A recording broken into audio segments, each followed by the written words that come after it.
Hello, everyone. Welcome to a new episode of the Banter Broadcast. I am Patricia. And I guess Malia. that was silent. I was like, to be fair, I'm eating, so I was like, "What are y'all people gonna have to know?" That's crazy. I'm Isaiah. Hi, everybody. Hi. I'm still eating. I thought Ian would go. Oh my. All right, All forgive her, y'all. I am Yes. Eian Kane Jr.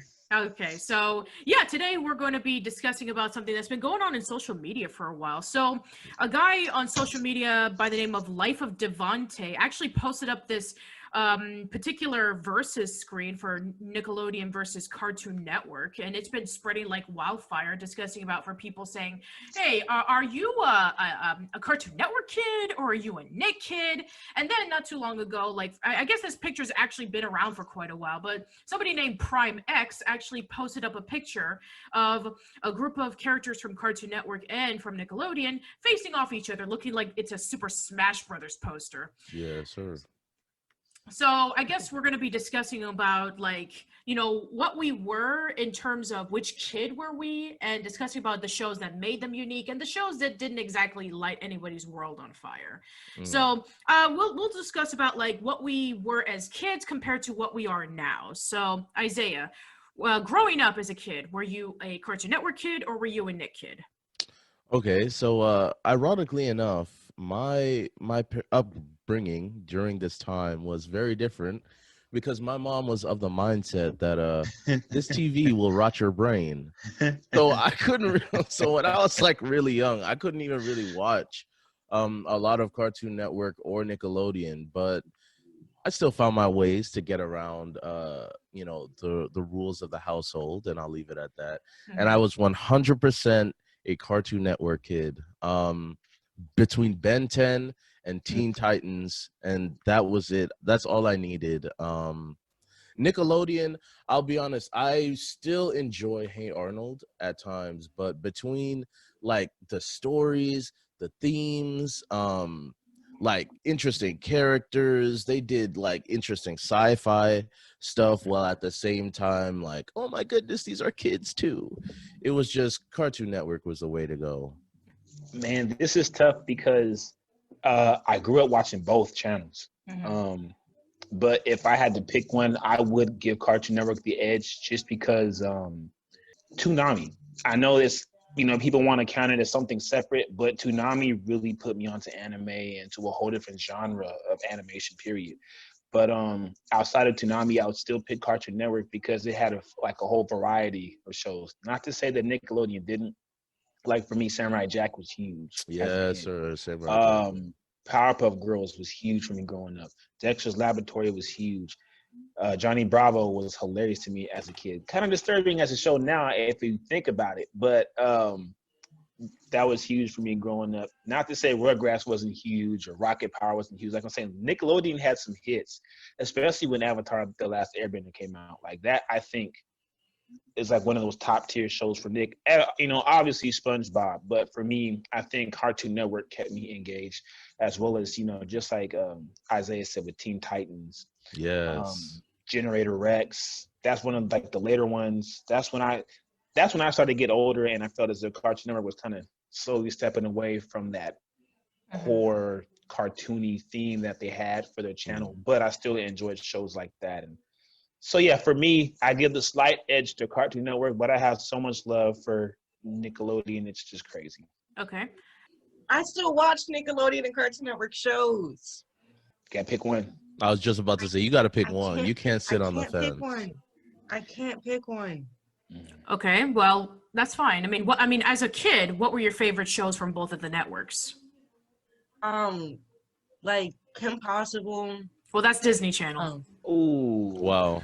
Oh, my mind went to Disney, not Nick or Cartoon.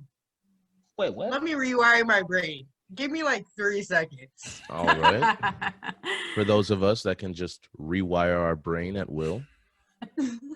Takes a special ability to do that, I guess. Yeah, apparently, it does. We might have a meta-human on our hands, people. Put this podcast up. Clearly. I'm Oh, really trying to man. think. What were the Cartoon Network and Nick show? My brain went blank. Just throw up the list again. Okay, Yes. one All right, that I know all right. you love, Malia. Coral. All right. There you go. There you go. I know that. Let's start the list again. Hold on. All right, I'm gonna pull up the Wow. list. Yeah. Oh, hold Oh. on. Viewers, don't come for me. There you You go. guys have all had a brain. Okay, un momento. There you go. Dang, I liked all these shows. Wow. Another You're Glee. you're really gonna make Patricia work for this. Episode. No, for real, believe it. I'm gonna have to give it to Nick. Okay. No, I kind of no. figured you'd go there. No, it's cool. It's cool. You actually need balance, Malia. Yeah, yeah. I'm looking at all of these. It's actually cartoon. All right. Yeah, it's cartoon.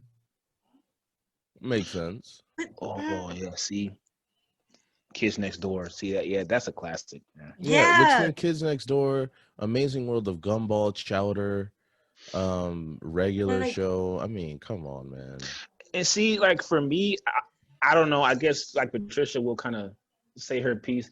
Those are like the later shows, and me being like rebellious, like, man, this isn't Cartoon Network. You know, this is what I grew up with.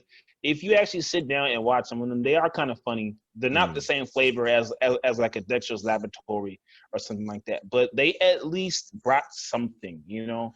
And the funny thing is, my bad for interrupting, but the You're good, funny you're good. thing is that it's like when you were growing up with those older cartoons, the newer cartoons is what I grew up with. Right. That's why they're like closer to my heart. So, Right. For Yeah. context, I want you guys to understand. Ian is like, what, 27, 28? I'm 29. Wow. Yeah. 29. Isaiah over here is most definite. You're 2 years younger than me, so you're what, 19 right I'm now? 19, yes.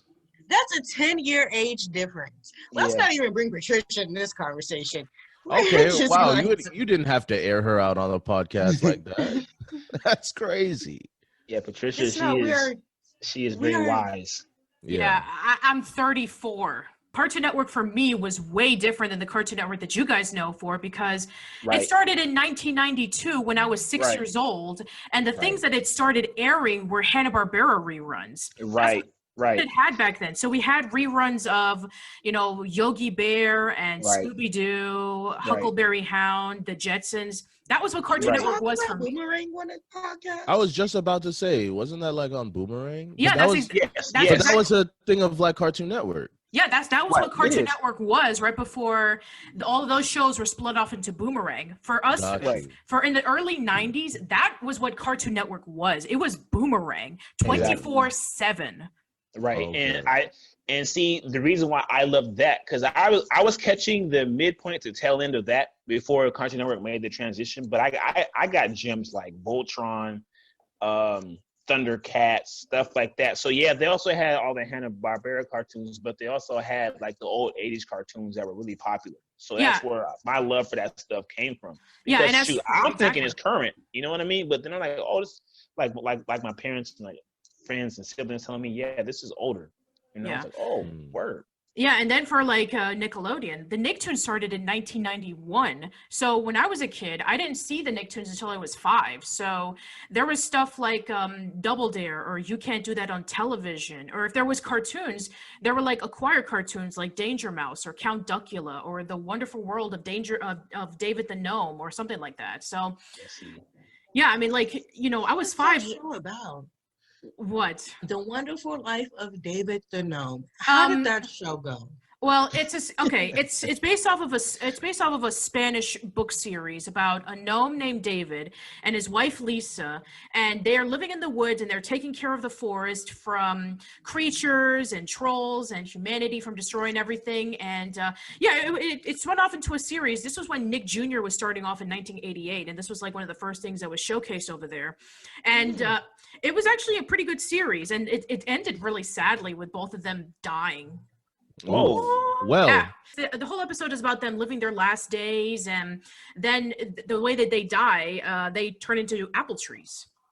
So Well, I guess that's beautiful in a way, I guess. yeah, exactly. Yeah. Anyway, so when you look at the early roots, I mean, when the Nicktoons were just starting off. Cartoon Network was just coming in.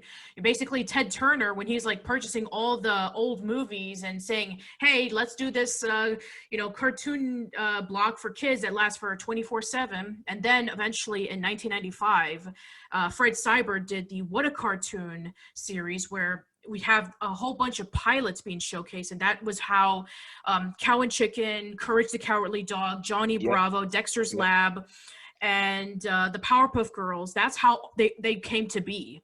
And then eventually they just spun off into their own little segment where they just constantly pumped out a lot of these cartoons, and they started focusing on their original stuff as opposed to like doing the whole Hanna-Barbera stuff, which eventually went off to Boomerang. Wow. Anyway, so that's enough history there. I love it though. It's so interesting. Yeah, but yeah, and even with like Nickelodeon's history about how they got into cartoons is that, they wanted to not do the typical Disney or, Hasbro stuff in which like, we're going to make cartoons that feature these toys, and we're going to make these action figures, and then you're going to watch the cartoon, and then you're going to buy the toys. And Nickelodeon was like, nah, we're not going to do that. And so that's how, shows like Doug, Rugrats, and Ren and Stimpy came to be. Got you. Yeah, we know Ren that. and Stimpy. Yeah, we know that toy sales drive cartoons. Yeah, and we'll talk about one of the cons of Cartoon Network, but we'll get to that later. So yeah, looking through this list right here. Oh, by the way, if you want to look it up, go to Life of Devante. It's on Twitter, and you can put up the list about like how he was able to divide these Cartoon Network shows and Nickelodeon shows, and he made them go against each other. So you have the classics like Dexter's Lab versus Jimmy Neutron, Teen Titans versus Avatar: The Last Airbender. Wait! You cannot put Teen Titans: The Last Airbender versus each other. You can. Well, that's what he did. You cannot. Yeah, you can, and that's a tough matchup. Ooh. That is not a fair matchup. Listen, yes, it is. Listen, that's a fair matchup. I'm sorry. How is that a fair matchup? No, it's a fair matchup because both of them were influential cartoons for the time. I'd argue both of them appealed not only to a younger generation but to the older generation as well. Both of them had a legacy. Not only preceding but afterwards as well. I mean, it's a fair matchup. Okay, see, I was gonna think of it like that. My dumb self, like abilities, the characters, all that stuff. Like Teen Titans would high key wipe. Well, actually, here's something that Teen Titans does not have on Avatar: The Last Airbender. Okay. And that is an ending. Yes, that is true. Okay. Officially though, I would argue that is it an unsatisfying ending? Yes. But here's the thing. That's not what the creators wanted, because they wanted to go another season, and they were even going to do a movie based off of the Judas contract. But Cartoon Network decided to cancel them. But also, technically, Avatar: Lost Airbender didn't end because literally at the end of Avatar, don't forget, where's my mom? Yeah, that is true. Okay. They do have the comics. That is an advantage of them. But here's the thing: is that Teen Titans also is based off of a comic book series, but it's a comic book series that is not based off of the cartoon. It's its own separate entity. Comic books is very complicated, to be quite honest. I mean, even Teen Titans Go is based off of a comic book series, but they're not the same storyline at all. It's complicated. I'll just say that. And some people may argue that Teen Titans doesn't even belong on this list because it wasn't a Cartoon Network exclusive. It originally aired on Kids WB. That is true. That is true. But so I guess my question is, and you can answer this, Patricia, like the relationship between Cartoon Network and Warner Brothers at the time. Was it a partnership or was it an ownership? Or like when did it become either or? Yeah, it started becoming that around the late 90s when, basically when Turner had shut down its company and it all just basically liquidated into Warner Brothers. So that is how, that's basically how it happened, in which like Kids WB's ratings were not doing very well. And a lot of the shows that were being aired on that channel eventually moved over to Cartoon Network. Shaolin Showdown, Jackie Chan Adventures, Static Shock, Pokemon, Yu-Gi-Oh! They all went into Cartoon Network because it's all done by Warner Brothers. And see, that's the weird thing, because I remember, I had to sneak to watch some of those shows because they came on Saturdays, growing up. Yeah. But I loved most, if not all, those shows. So like to hear that those shows weren't getting good ratings on Saturday morning cartoon, like, you go back to Schoolhouse Rock, not saying I was alive, but that was kind of the height of, or like the launch pad to my understanding of Saturday morning cartoons. And that was, and that just kept on going and going. And then you would think about it, one day it just kissed WB, it really did just disappear. Yeah, I mean, here's the thing. It's a complicated story in its own right. I'm not going to go into it, but yeah, basically, like, this is when Saturday morning cartoons, they just, not a lot of people were like tuning into Saturday morning cartoons as much anymore because, we had streaming services and, it was basically this huge conglomerate about like, hey, TiVo became a thing. Let's be able to record stuff and let's just play it off. I remember that. Yeah. Yikes. Well, see about that.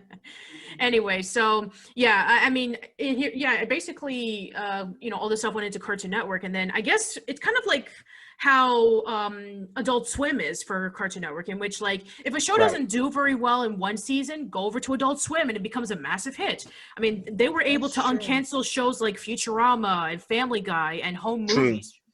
True. Yeah. It's kind of like how streaming services are today, in which like, hey, one season of a show got canceled because not a lot of people view it.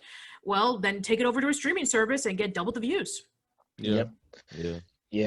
And to me, that's wild. But at the same time, it makes sense because, not to make this podcast about streaming, but I remember Dave Filoni made a comment about Clone Wars and how when Clone Wars made the transition from Cartoon Network to Netflix, they had tripled the viewership in a matter of months. The same thing happened when Greg Weisman put Young Justice on Netflix. Triple the views than they've ever gotten. Absolutely. Where's Andrew when you need him? That's where I first got into Young Justice was through Netflix. I had just seen it. Yeah, seen it on my list, and I was like, "Oh my goodness, is this like when the Justice League members were kids?" And no, it was not like that, but it was still a very great cartoon. I mean, it's essentially like the Teen Titans for the new generation. Exactly. Right. And that's how I viewed it. I'm like, okay, this isn't Teen Titans, but this is good. And then do the toy sales as yes, that is exactly one of the major crutches of Cartoon Network. If a show does not do well because of toy sales, you will get canceled. The same thing happened. Generator Rex got canceled for the same reason. Young Justice got canceled for the same reason. Green Lantern the animated series got canceled for the same reason. And that show, I'm sorry, that show was slept on. Bruce, everyone's like, oh, Bruce Timm got a lot of step. No, he did not. It's a lesser known character for the common audience, but that was a good show. Yeah, good show. Megas XLR was canceled for the same reason. Slept on show as well. I'm still looking at this list. I'm still torn.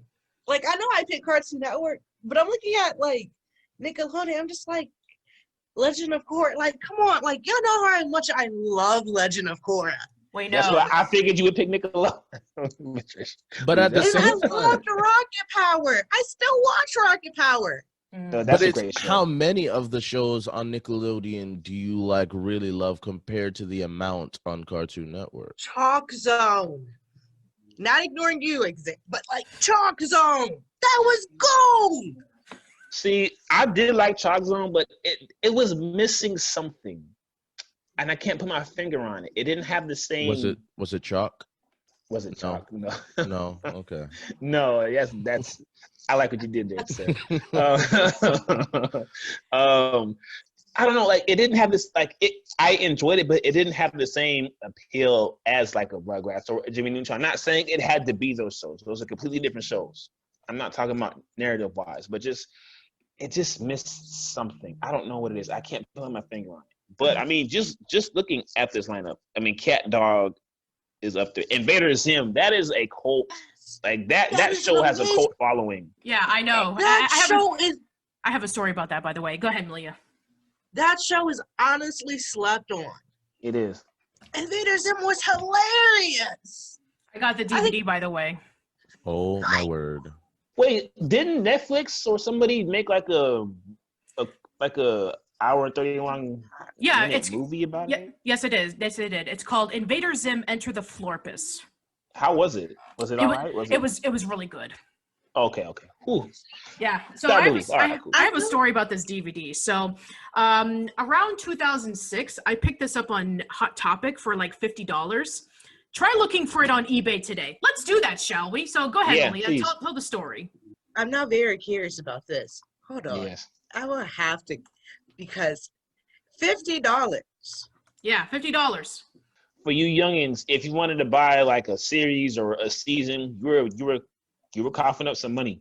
You were coughing up some money. Yeah. Back Oh, then. I know. Here we have $43 just for the special features. $43 just for the special features. I know. Oh, let's take a look at Amazon, shall we? Let's take a look at that. So Invader Zim DVD, $24.99 just for season 1. Yeah. I feel like $51 just for the first volume. It is stupid expensive. I sometimes feel like Nick's shows are slept on. Like what though?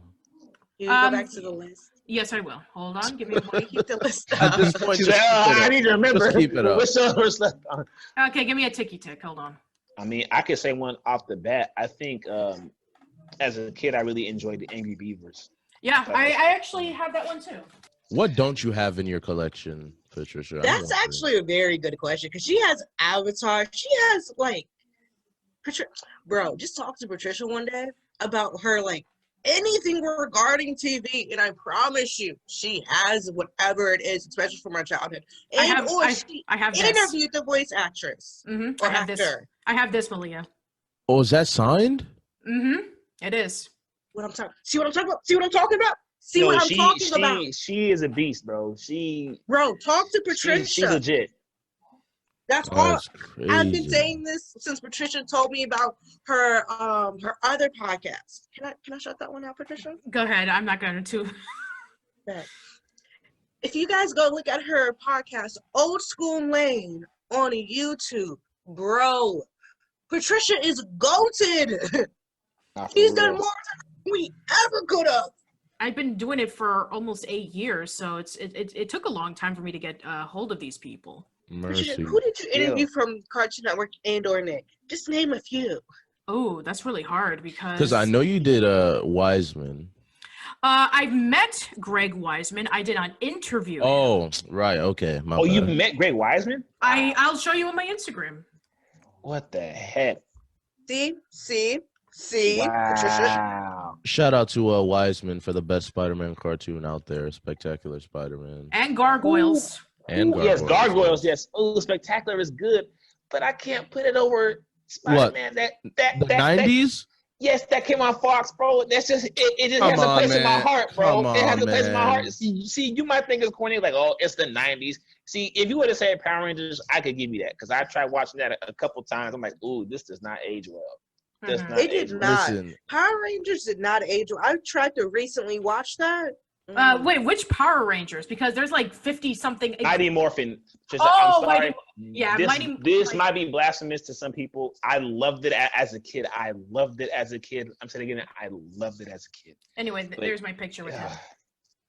Wow. See, That's crazy. yes. Yeah. By the way, follow me on Instagram to see all the people I've met in conventions. Apparently, if you're interested whatsoever. Yes. Patricia, people are interested. Okay. I'm interested. I'm not gonna stroke my ego. I'm not gonna do that. Anyway, I would stroke your ego for you. Well, I'm sure all you right. would. Now that we've gotten those euphemisms out the way. Anyway, so yeah, anyway, going in through this list. So yeah, it's kind of hard to say which ones that we prefer because even though that they do have similarities, they each have their own flavor. Like take a look at Dexter's Laboratory versus Jimmy Neutron. Completely different shows, even though that the premise is the same thing. It's about two kid geniuses, and they both have laboratories. But they're different. One is, has like a whole bunch of wacky shenanigans. It has a mixture of like sci-fi, and it has toketsu, it has secret agent flares, there's a rivalry, all that kind of stuff. Jimmy Neutron, on the other hand, is like more lighthearted, more kid-friendly, a little bit of wacky hijinks with aliens and all that kind of stuff, but at the same time, you know, he has friends in school while Dexter doesn't have any friends. I mean, barely any, to be quite honest. So yeah, and the difference is that Dexter, his parents don't know about the lab, but his sister does. And Jimmy's parents know about the lab. His friends know about the lab. So everybody knows about the lab. Yeah, pretty exactly. much, And, Question. Yeah. What show was Johnny on? Johnny Bravo? No. Johnny 2x4? Twin Sisters. Johnny Test? Oh, Yes. Johnny Test. Okay. What was it on? Oh, mercy. Well, okay, so technically it was on Cartoon Network because it's That's what I thought. Yeah, it's a Canadian show, originally on YTV, but then it was syndicated to Cartoon Network. Cool. That's what All I right. thought. Well, that's another notch in our belt. Yeah, yeah. So basically, Johnny Test. I guess Johnny Test kind of is, except that his twin sisters are the ones with the lab. Right. And Johnny is just the one who just takes the experiments and becomes a superhero, a girl, a No. monster. You mean he was a lab rat. Yeah, he was a Them lab sisters tested on him. That's true. That's true. I'm surprised they That's didn't true. get like 90 flavors of cancer. No, for real. But no, and see the thing with Dexter is all the callbacks. See, as a kid, you're not gonna catch this. Like all the callbacks to anime and like other film and all that kind of stuff. That is true. Like I remember specifically there's an episode. I don't know if it was like a Halloween themed episode, but he's trying to catch something. And he gets a proton pack and a jumpsuit, and you know, in his accent says, "Who you gonna call?" I was like, "Oh, I know that. That's Ghostbusters." And like I thought that was the coolest thing when I was a kid. Yeah. And like he has a mech suit and all that. I'm like, "Oh, what? This is cool," you know. So like I think I would give Dexter the edge over Jimmy, though Jimmy Neutron. Wait, I'm sorry. Are we talking about the movie? The TV show. Or we could do the movie, sure. We could do the movie. The movie was good. It's still good if you rewatch it. Like it's aging really well. Yeah, and Jimmy Neutron was Oscar nominated, if you can believe it. Yeah, it was. Oh, for best animated feature film. Yeah, exactly. Yep. But it lost to Shrek. Makes sense. No surprise. Absolutely not. Yeah, Shrek. We recently watched. Isaiah and I recently watched Shrek, and I want you to understand. It was literally all of us quoting the movie. Oh, really? Plus, yes. Yeah, but it was all laughs. Shrek is, I mean, when I say special place in the heart, I'd argue a special place in pop culture. Oh, yes. In general. Oh, I mean, yes. Come on. Yes. Yeah, Shrek is a gem, certified gold. Yeah, and the movie would be a completely different film if they would have stuck to what they wanted to do originally. What did they want to do originally? Oh, there is a long, complicated story about Shrek. Like, you know, this was back when Steven Spielberg purchased the rights to do the series, to do the book, and they wanted to have like you know, people like Martin Short and Steve Martin portray as Shrek, and then Bill Murray as Donkey. And then, believe it or not, guess who was going to be the original voice of Shrek before he passed away? Chris Farley. R.I.P. Yeah, that's right. I remember that it wasn't the guy who doesn't. I forgot his name, but Mike Myers. It wasn't originally him. Yeah. Yeah, Mike Myers, who you might know as Austin Powers, or maybe Wayne from Wayne's World, or Dr. Evil. Or Dr. Evil, yeah. Anyway, but yeah, so yeah, if there's actually a video on YouTube that you can go check out where, you know, Shrek and Donkey are at the campfire talking about like Shrek was going to deliver Fiona to Lord Farquaad so that he can be able to get his swamp. So yeah, listening to Chris Farley portray as him and then listening to Mike Myers, it's like, wow. I mean, this would have been a completely different movie if Chris Farley would have done it, because Mike Myers does it in such a way that was so unique with the Scottish accent and his inflections and all that kind of stuff. It just makes the movie. I mean, not to say anything bad about Chris Farley. I mean, I love the guy. I mean, he was great. Hilarious. He was great in SNL. You know, Black Sheep, Tommy Boy, Beverly Hills Ninja. Hills Ninja is a classic. I'm sorry. Yeah, was but hilarious. that movie and that role belonged to Mike Myers. Yeah, definitely. Oh, speaking of Nickelodeon, didn't they have a quick little contract with DreamWorks to do spin-off shows based on their animated movies, like the Penguins of Madagascar and I was gonna bring that up. Yes, Kung they Fu did. Panda? Yeah. Yes. So because I had to look up Nick and Cartoon Network shows since my brain does not want to be on my side today. As I was looking at it, I realized Cartoon Network actually I've known it, but I didn't realize how often they did it. They redo their most popular TV shows, and then it turns out to be garbage. While Nick, on the other hand, they would take shows from movies. Take movies and make it into shows and make it, more entertaining. I hope that made sense. Yeah, I guess so. I mean, when it comes to so a movie from Cartoon Network, for example. Let's just say that, a movie that came out and then we're going to put it to Cartoon Network, as opposed to a movie that came out and then we're going to put it to Nickelodeon. I mean, there have been a few examples, like you were saying before, like Penguins of Madagascar and Kung Fu Panda Legends of Awesomeness, the Monsters vs. Aliens TV series. Oh, I remember. I didn't watch that. I wasn't too I didn't watch impressed it with either. the movie. So Yeah. I was like, nah. Whoa, you didn't like MVA, the movie? Oh, this is crazy. Nah. That's crazy. Sorry, guys. Gotta Sorry keep for in those. mind, 10-year difference. Sorry. But anyway, so and then there was Back at the Barnyard. Yeah, which is actually surprisingly funny. Because wasn't there a movie first and then they did the show? Yeah, Yeah. I think so. Yeah. That's exactly what happened with not Fairly Odd Parents. So what? Foster Home for Imaginary Kids. Friends. Friends. Skits. Wait, but wasn't the movie like an hour-long special? Yes, it was. Yeah, it was like pretty much the pilot, wasn't it? Yeah, it was the pilot. Yes. That was pretty much what it was. Yeah. But Okay. it was a movie. Because I remember. Yeah, it was. See, Okay, so yeah, it is true because, Foster's Home did have a few specials like Good Will Hunting and No, sorry, that's funny. I never knew that was one of the specials. Like what it was called. I love that. that's the one where Wilt tries to look for his owner. Yeah. Oh wow. No. It's actually a really good one. Sounds good. We Yeah. all agreed that Wilt was black. He is black. Yes, he is black. Yeah. Everybody knows that. I mean, well, Wilt we Chamberlain? should know who exactly. I would say we should know who he's based off of. Yeah, Maybe, Wilt right? Chamberlain, the basketball player. Yes. Did you know that, Oh, Malia? my word. Did not know that. That The really, silence. Did not know that. that's wow. Yeah. Oh, I mean, yeah, that's pretty obvious. So, anyway, then there's like Foster's Goes to Europe, which is another special that they did. Yeah, there's let's see what else there was. Yeah, they used to have like a lot of like TV movies for both Cartoon Network and Nickelodeon. Like there was Ed, and Eddie Big Picture Show. yeah, I I remember don't that. remember that. Let me look that up. Yeah, that was like the last episode that came out, and that was like a few years after Ed, and Eddie ended its run. And that's still like one of the longest running Cartoon Network shows. It lasted for 11 years. Ed, and Eddie? Yes. Yeah, it was Oh, on for a man. hot minute. Yeah, and did they not get the ending?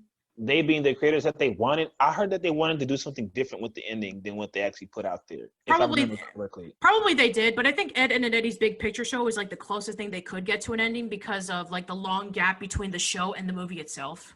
Yeah. Right. I see on the like little sidebars, like the advertising, they showed a certain Jedi.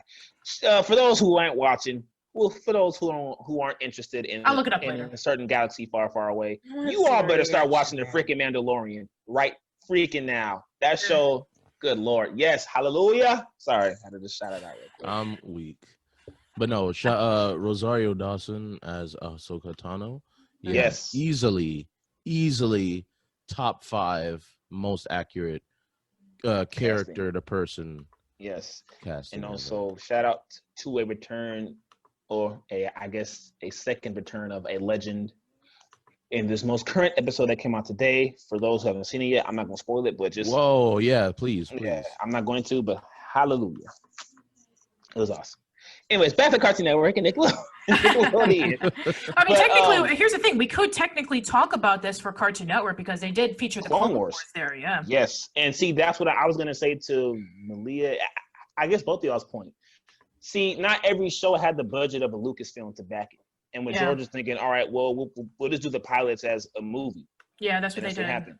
And I guess that was smart. Some people didn't like it, but like once they realized, oh, it's just a pilot. Okay, well, I guess we really shouldn't take it too serious. But as opposed to something like the Rugrats, which started out as a show, but then had at least two successful movies. I don't know about the third one. No, there's 3.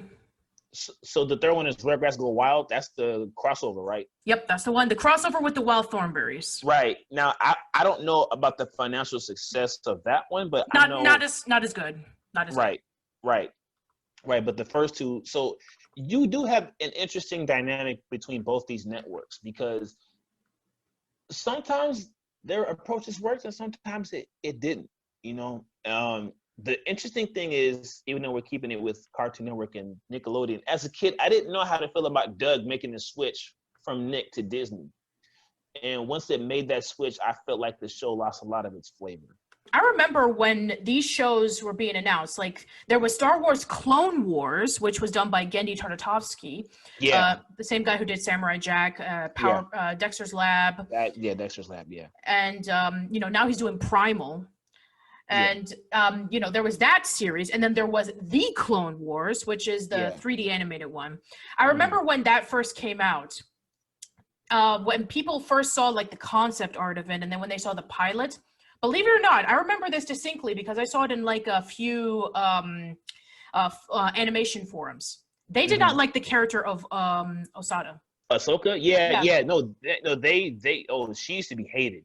She was reviled. Yeah. People used to hate her. And I give Dave Filoni and George a lot of credit. So hold on, guys. I know right now you hate her, but over time you'll go to love her. And sure enough, she's one of the more popular Star Wars characters out there now. Exactly. And that show in itself kind of pushed the boundaries for 3D animated shows. Not saying it was the first, but the kind of flowing animation that they used. Yes. I think that was one of the first animated shows to actually include motion capture choreography. Even though that's more recent. Yeah. But even back then, George wanted to push the boundaries, and I think that's why. Because ratings-wise, it didn't have super high ratings. It had just enough to get 5 seasons from Cartoon Network. Yeah, just about like 5 or 6 seasons. Yeah. Yeah. So shows like that. I mean, we can go back to, I think Patricia might know this, the New Adventures of Johnny Quest, where they tried to blend 2D and then 3D. Yes, they did. That was like one of the last shows from Hanna-Barbera in the 90s. Which friend Cybert, he told me this in an interview a few years ago. He said, I regret the making of the show. And I'm like, really? Why? He said that the New Adventures of Johnny Quest was the worst thing that he ever worked on. I'm like, Fred, I get what you're trying to say. Maybe like how the show turned out, like ratings wise, or maybe by episodes wise, it didn't turn out very good. But the worst thing, I don't think so. I mean, I think it was even better than the original '60s version, or even the '80s. You can make the argument. Yeah, but here's the thing. It's like, I get it. This was like, from a business perspective. And I'm like, okay, maybe I can understand that part. But anyway, I here's the thing. It's like and here's the thing that Cartoon Network does, and Nickelodeon have been doing more recently, is that they would take in properties and they would do new versions of it. Like around the 2000s, there was the new He-Man series. And then around 2010, there was the Thundercats series. And both of them did not do that well. Because they hated it. They were like, oh, this is nothing like the 80s version. And that's like... I'm so happy She-Ra did not get that same hate as He-Man. She-Ra was never a major contender for 80s cartoons. Everybody just saw it as like, it's a spin-off of He-Man, and that was it. That's why She-Ra never got the same hate as when He-Man tried to bring it back. And then there's Thundercats Roar. Oh my God. Yeah, and see, now my question, Patricia, you might know this. I remember seeing Voltron of the Third Dimension. Did that come on Cartoon Network, or was that a different network? There were a few Voltron series that did come out like around Toonami and Cartoon Network and a bit. There was like a lot of push into like, hey, anime is really popular. Let's see if we can push these shows in here to make it more Americanized. So I think that there were a few bits on Cartoon Network. Gundam was huge on Cartoon Network as well. Oh yes, Yeah, it yeah, was. yeah. I mean, and I mentioned it, but we haven't even touched Toonami yet. No, we have We not. haven't We have touched not. Oh my gosh! We might have to do a two-parter. Yeah, I mean that's the one thing Because- that you know that Cartoon Network has over Nickelodeon is that Nickelodeon does have Nick at Night if they want to show their older programs, but Cartoon Network does have their older programs in the form of Adult Swim and Toonami, because you know that's where a lot of people first learned about Anime. a lot of the Hanna-Barbera shows like Space Coast to Coast and Yes. Sea Lab 2021 and various other shows. So. Harvey Birdman is another one. Yeah. Then there's like a lot of the other adult swim shows that they had, like Robot Chicken, Aqua Teen Hunger Robot Force. Chicken, yes. Well, I just Robot saw a Chicken few, I just saw a few shorts of Robot Chicken and not too long ago, and they are just so wrong. it's Yeah. wrong as in wrong how great they are. Yeah, exactly. It's like every time that they do a spoof off of a here's the thing, like every time that they spoof off of a Nickelodeon or a Cartoon Network show, the one thing that I do appreciate Robot Chicken for doing is that they actually bring in the original voice cast Right. to reprise their roles. The Wild Thornberrys one is hilarious. Like, have you seen this one, by the way? The Wild Thornberrys Robot Chicken short? No, I It don't is- think not I seen have. Yeah, no. It's so good. It's basically like, hey, the Discovery Channel is focusing more on doing these weird shows nowadays about like Naked and Afraid and all that kind of stuff. And like Nigel Thornberry's like, this is the Discovery Channel. This show is about discovering things. It's like, what? You want me to discover that people are human garbage? It's like, Thornberry, you need to get So wait, so they actually brought Tim Curry to come back. No, they didn't bring back Tim Curry. He was going through a stroke at the time. Oh, I didn't know that. Wow. Yeah, Okay. he was going through a stroke for a few years, and Oh, if you see like recent interviews of him, he sounds very quiet and he looks tired all the time, and he's in a Mm. wheelchair. Jeez. That's Anyway, but good. but everybody else for the Wild Thornberrys was there, like the woman who voiced as Marianne Thornberry, Eliza Thornberry, and Debbie Thornberry. They were there, and they portrayed their roles. It's like, it's so hilarious, like, you know, the scenes in which like you know, they are eating tarantulas, and then there's like this one scene in which when Eliza and Darwin are getting married, and then Debbie's like, this is a crime against nature, and then Marianne is like, oh, we're doing this because we're trying to protect the human environment. It's about conservation. So yeah, go look it up. It's hilarious. I got you. Will do. Yeah, Yeah, definitely. the Dora the Explorer one is actually pretty funny too. Oh, they did a Dora the Explorer. Wow. So They apparently, did. Wait. Growing up, Dora the Explorer probably was like 4, Hmm. I think. Yeah. Dora the Explorer was my ish. Like, I love that show. Oh, now you know what? Oh, I do have to give Nickelodeon credit because they're like kids lineup, not like Oh yeah, they do have a better. they're Nick Jr. Yeah, they do Nick have. Junior. There you go, Yeah. Nick Yeah. Jr. That was really good. Yeah, That that's was one thing. really good. Yeah, that's one thing that Nickelodeon has over Cartoon Network is that they have a better preschool lineup. Very, very Yes. true. I'm not gonna lie. If the argument was like Cartoon Network versus Nick and then Nick Jr., I might have to rock with Nick Jr., bro. Yeah, exactly. I mean, like Yeah, Nick Jr. so- has a lot of shows that a lot of people love. Like there's Correct. Dora the Explorer, The Backyardigans, Oh, Backyardigans. Blue's Clues. Blue's Clues is another one. Yeah, there's Oh, Gabba Gabba. Yo Gabba Gabba. Yes. Oh, that show was so Yes, fire. bro. What's Little Einstein? Is that Disney or is that No, that's Disney. That's Disney. Yeah. Oh, I just had it. Franklin. Franklin Frank- was up there. Franklin. Oh. Yes. I went to Yes. school with the guy who looked like Franklin. Very Wait, hilarious. wait, Like really? Franklin is Yes. Franklin is a turtle.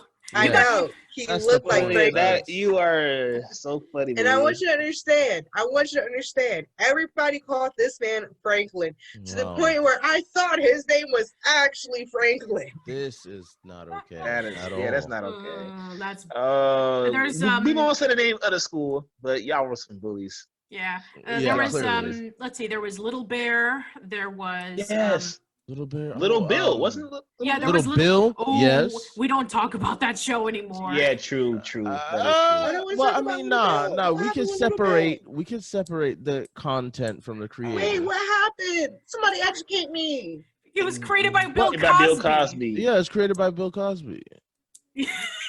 Little Bill is Little Bill Cosby. Yes. Yeah. Yes. But Yeah. no, I would still very much make the argument that we separate the creation from the creator. It's very hard to say. Absolutely. Yeah, it's like, because I can't listen to R. Kelly anymore. That's really hard. And that's what you. Yeah, fair enough. And Chris Brown, you can't listen to Chris Brown as much anymore either because of all the abuse that he did for Rihanna. I don't think I ever listened to Chris Brown, so yeah, fair enough. I don't struggle with that. Anyway, there's also let's see, what other shows that were on Nick Jr. that were like Wow Wow Wubsy. That is true. Wow Wow Wubsy is another one.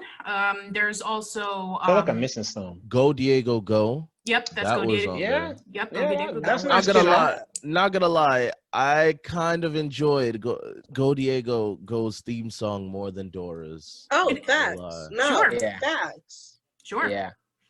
Yeah, it is a much more catchier theme song. There's also Oswald the Octopus. Oswald! Oh my goodness! What channel did the Wiggles come on? Was the that Wiggles? Disney? That was Disney.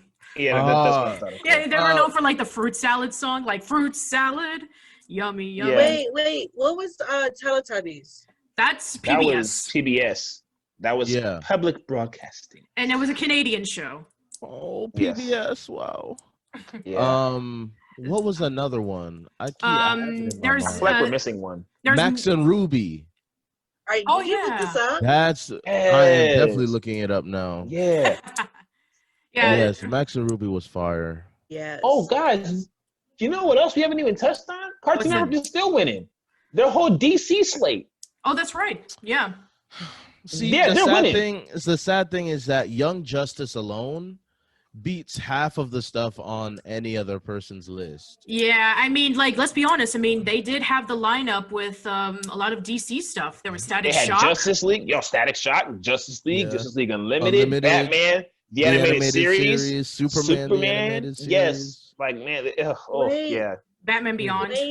Batman Beyond. Wow. I'm about to throw my hat, bro. Wow. Oh my gosh, yeah. See, hold on, Malia, what's up? You know what's sad? We still haven't talked about new Nick shows and new Cartoon Network shows. Let's be new Cartoon Network is better. Are they worth talking about? Their second to last rendition of Teenage Mutant Ninja Turtles, the fully CGI one. The 2012 one? Good show. Yeah. Okay. That was a good show. That was good. Okay. First of all, theme song, fire. Yes. And then the entire storyline, oh my goodness. Well, you know why, right? Because it was created by Ciro Nelli, who was one of the writers and executive producers for Teen Titans. Yep, makes sense. Are you serious? I'm serious. Bruh. Didn't know that, but that made me love it all the more. Yeah. And here's the thing. That's another thing that we can say is like, Cartoon Network would acquire a lot of their shows. Like, they had the Looney Tunes, so they are featured a lot of different incarnations of Looney Tunes. Yes, like Lunatics Unleashed, Baby Looney Tunes, the Looney Tunes Show. The Looney Tunes Show, shout out to whoever likes that, is the best iteration of Looney Tunes, and you can fight me. I would say that it does have the definitive Lola Bunny. Yes, it does. But also, I just mean the humor, because when I was go ahead. Because so I think, and like, this isn't me trying to be like, oh, I'm an old guy who. For your generation, I definitely understand that. I'm not gonna argue that because that's the humor that y'all grew up with. With me, and I can say for Patricia, we grew up watching the reruns of Tom and Jerry. Yes, we grew up watching the reruns of all those kind of shows. So I did both. Sure, you did. To be fair, I'm low key in the middle between you guys.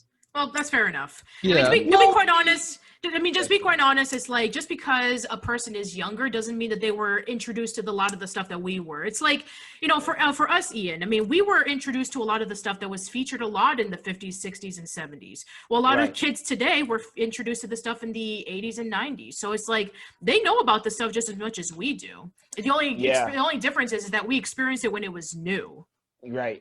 And so it's like, for Isaiah's point, I actually do love the Looney Tunes show. I think it's hilarious. I do think it is really funny. It's hilarious to me. but it's just like I love the best of both worlds, if that makes sense. No, But yeah, I get that. if I had to choose one, I'm choosing the old school because I'm sorry, the Roadrunner, Wile E. Coyote, I still crack up. Mhm. The stuff with Yosemite Sam, except for the racist Oh, episodes, that was hilarious. I still crack up. Yeah. Froghorn Yikes! Longhorn. There were racist episodes. Yes.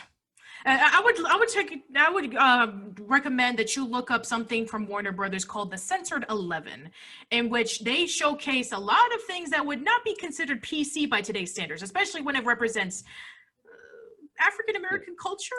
All Yeah. right now. Yeah, I will yeah, check that out. But they're not the only ones guilty of it. Disney has their fair share of stuff. Yeah, Song but it's of the more South, more than their fair everyone. Yeah, Sound of the South. Yeah.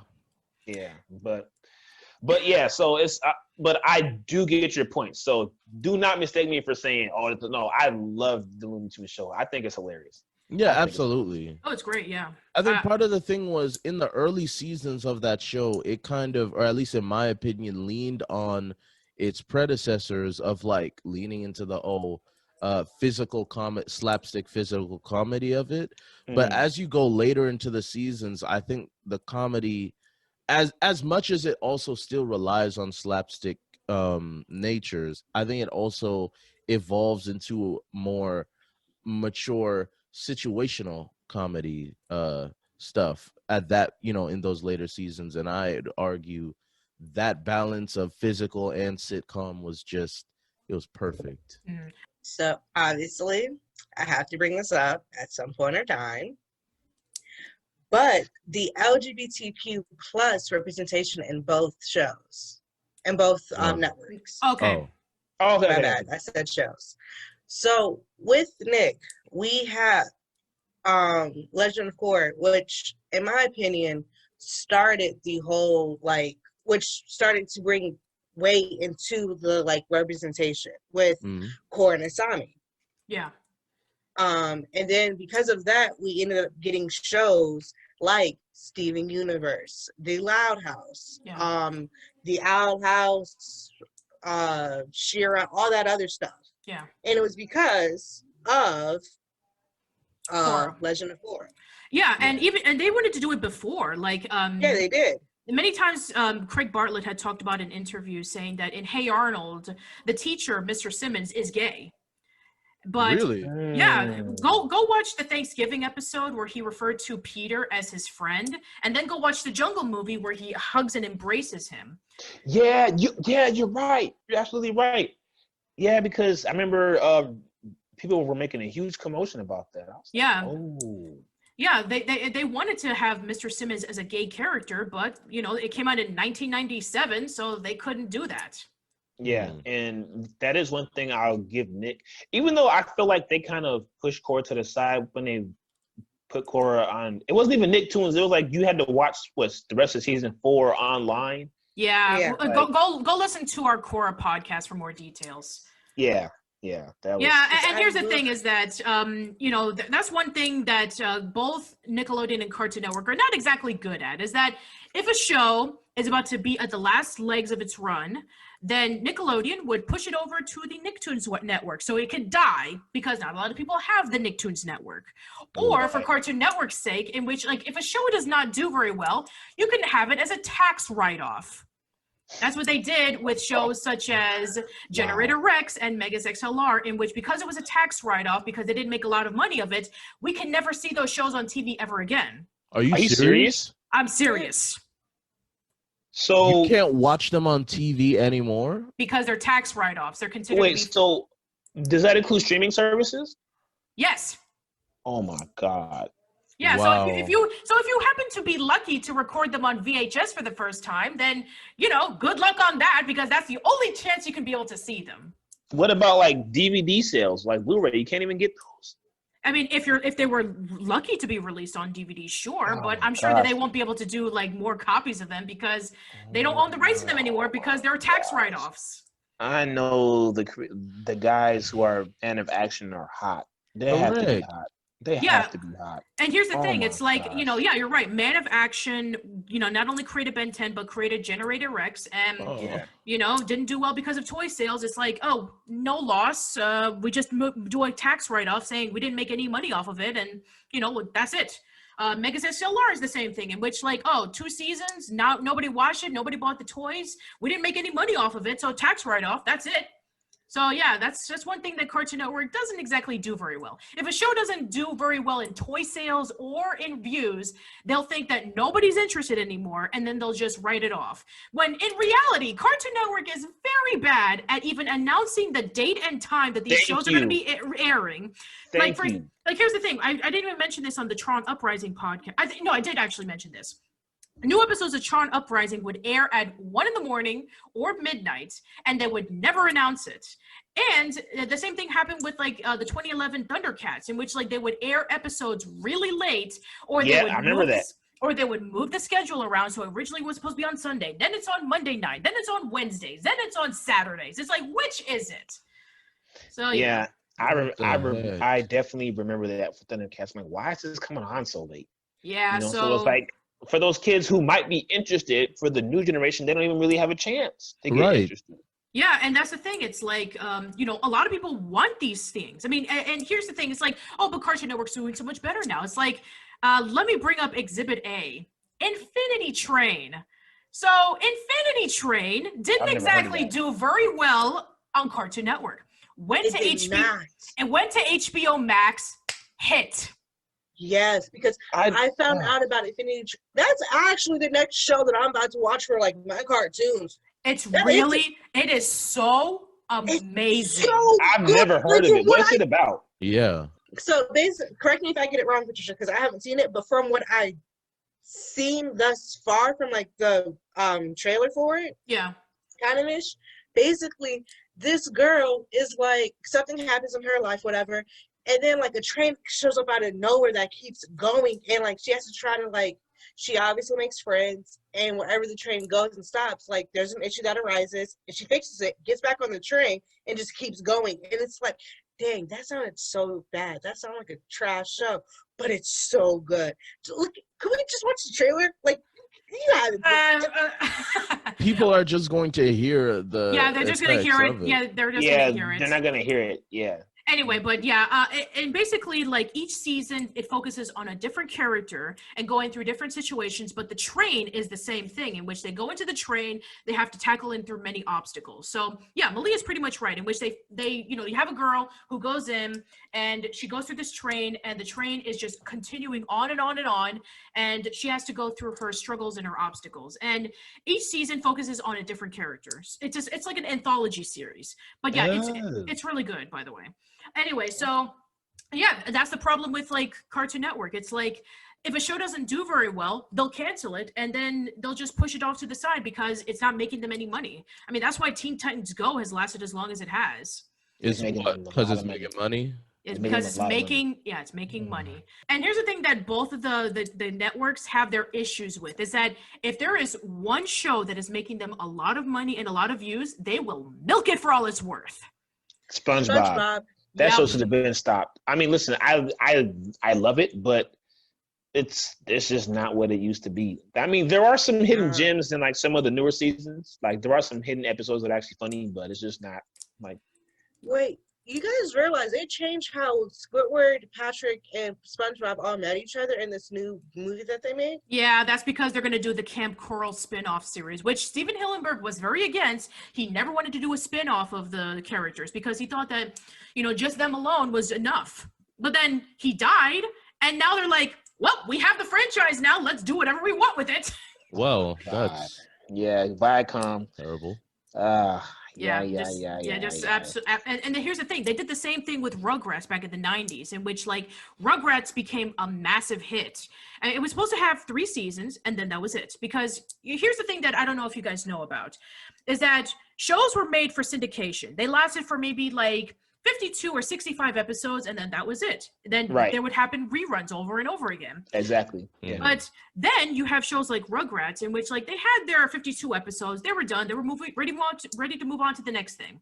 And then they brought the show back, and it became a bigger hit than it ever was originally, because the show that was the most popular one at the time was Ren and Stimpy.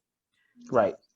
Ren and Stimpy scared me as a child. Not gonna hold it, none of y'all. That's Made fine. me very uncomfortable as a child. Sure. You know what? So there are two shows that I hear that I hear the same thing about what Malia just said. The first one is All Real Monsters, which is funny to me because I was never scared of that show. But the second one is Courage the Cowardly Dog, and I can understand that. Oh yeah, It scared me badly. I can see that. It scared me so much. I couldn't watch it. Yeah, like, to I this don't day, know. I think Go ahead, Malia. Go But ahead. I don't know. Go ahead. Yeah.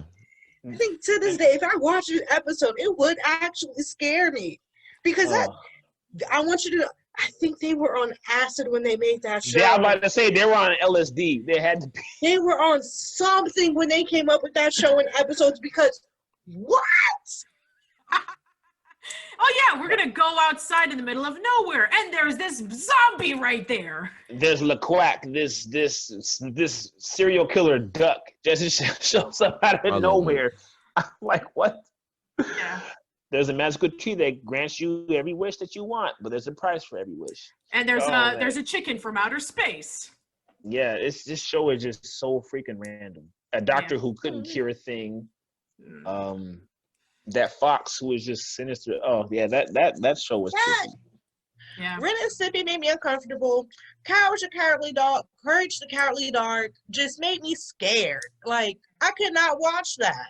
Yeah. I would cry after watching it. Fair enough. That show was trippy. Were you guys? For me, I was not allowed to watch Grim Adventures of Billy and Mandy.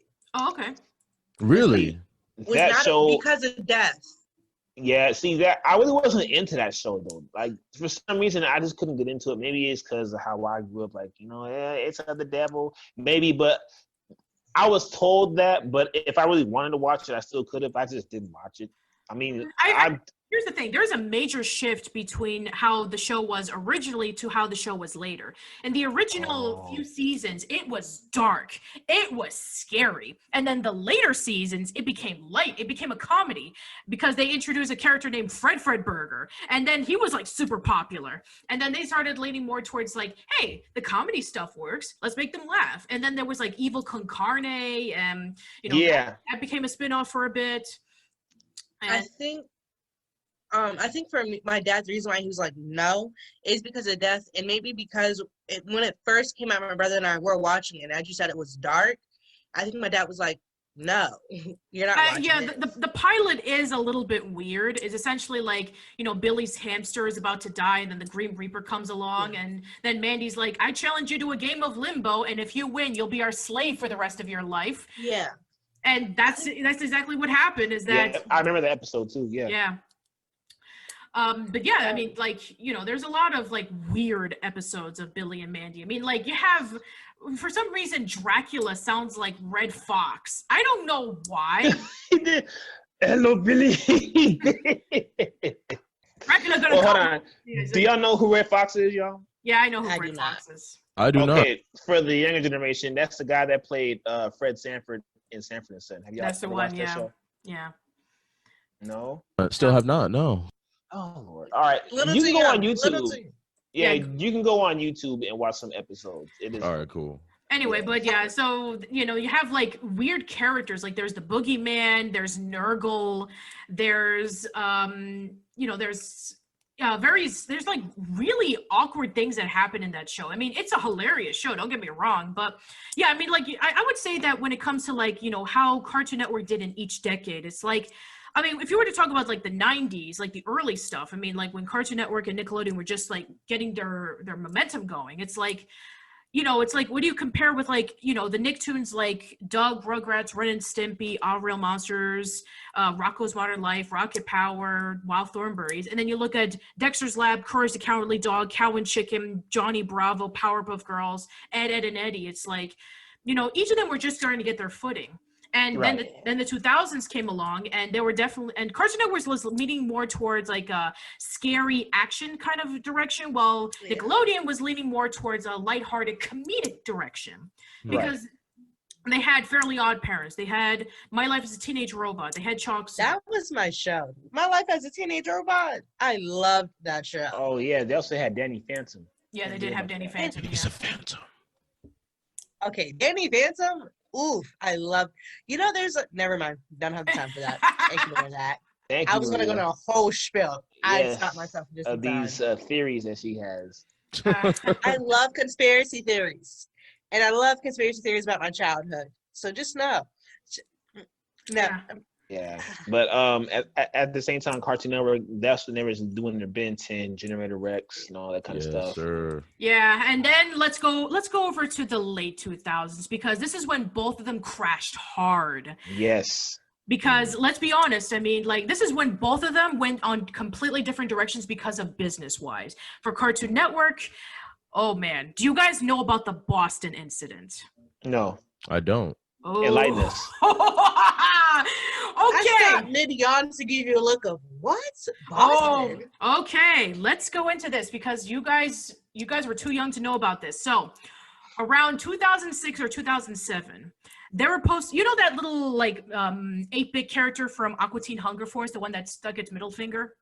Yeah. Okay, so they were putting it up on Boston because they wanted to promote Aqua Teen Hunger Force's movie. And then Boston thought it was part of a terrorist attack. Oh my God. I'm not joking. They thought it was part of a terrorist attack. Are you serious? I'm serious. And then Oh. Cartoon Network, and then, you know, Boston sued Cartoon Network.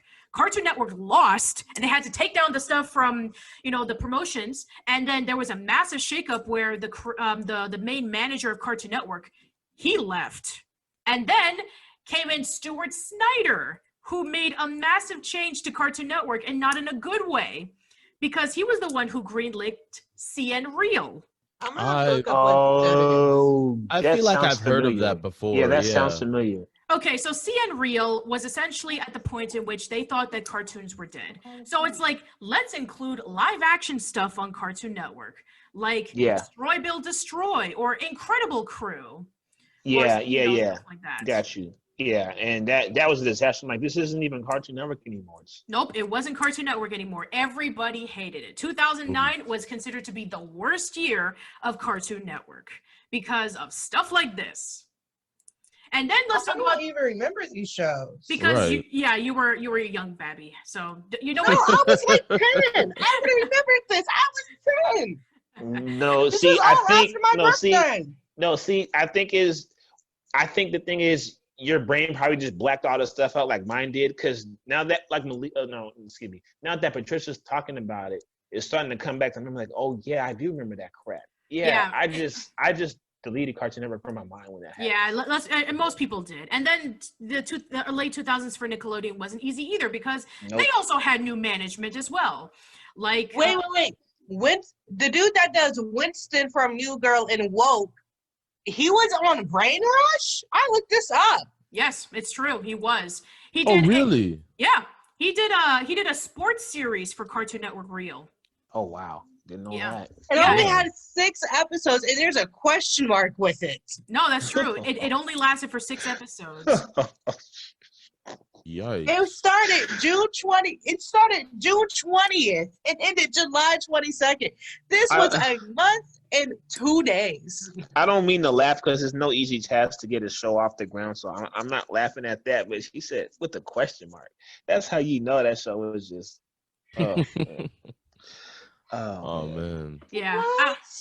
Anyway, so let's go over to Nickelodeon's direction. When Seema Saragami became the president around 2006. And oh boy, like it went downhill for sure. Like their shows didn't even last 2 seasons.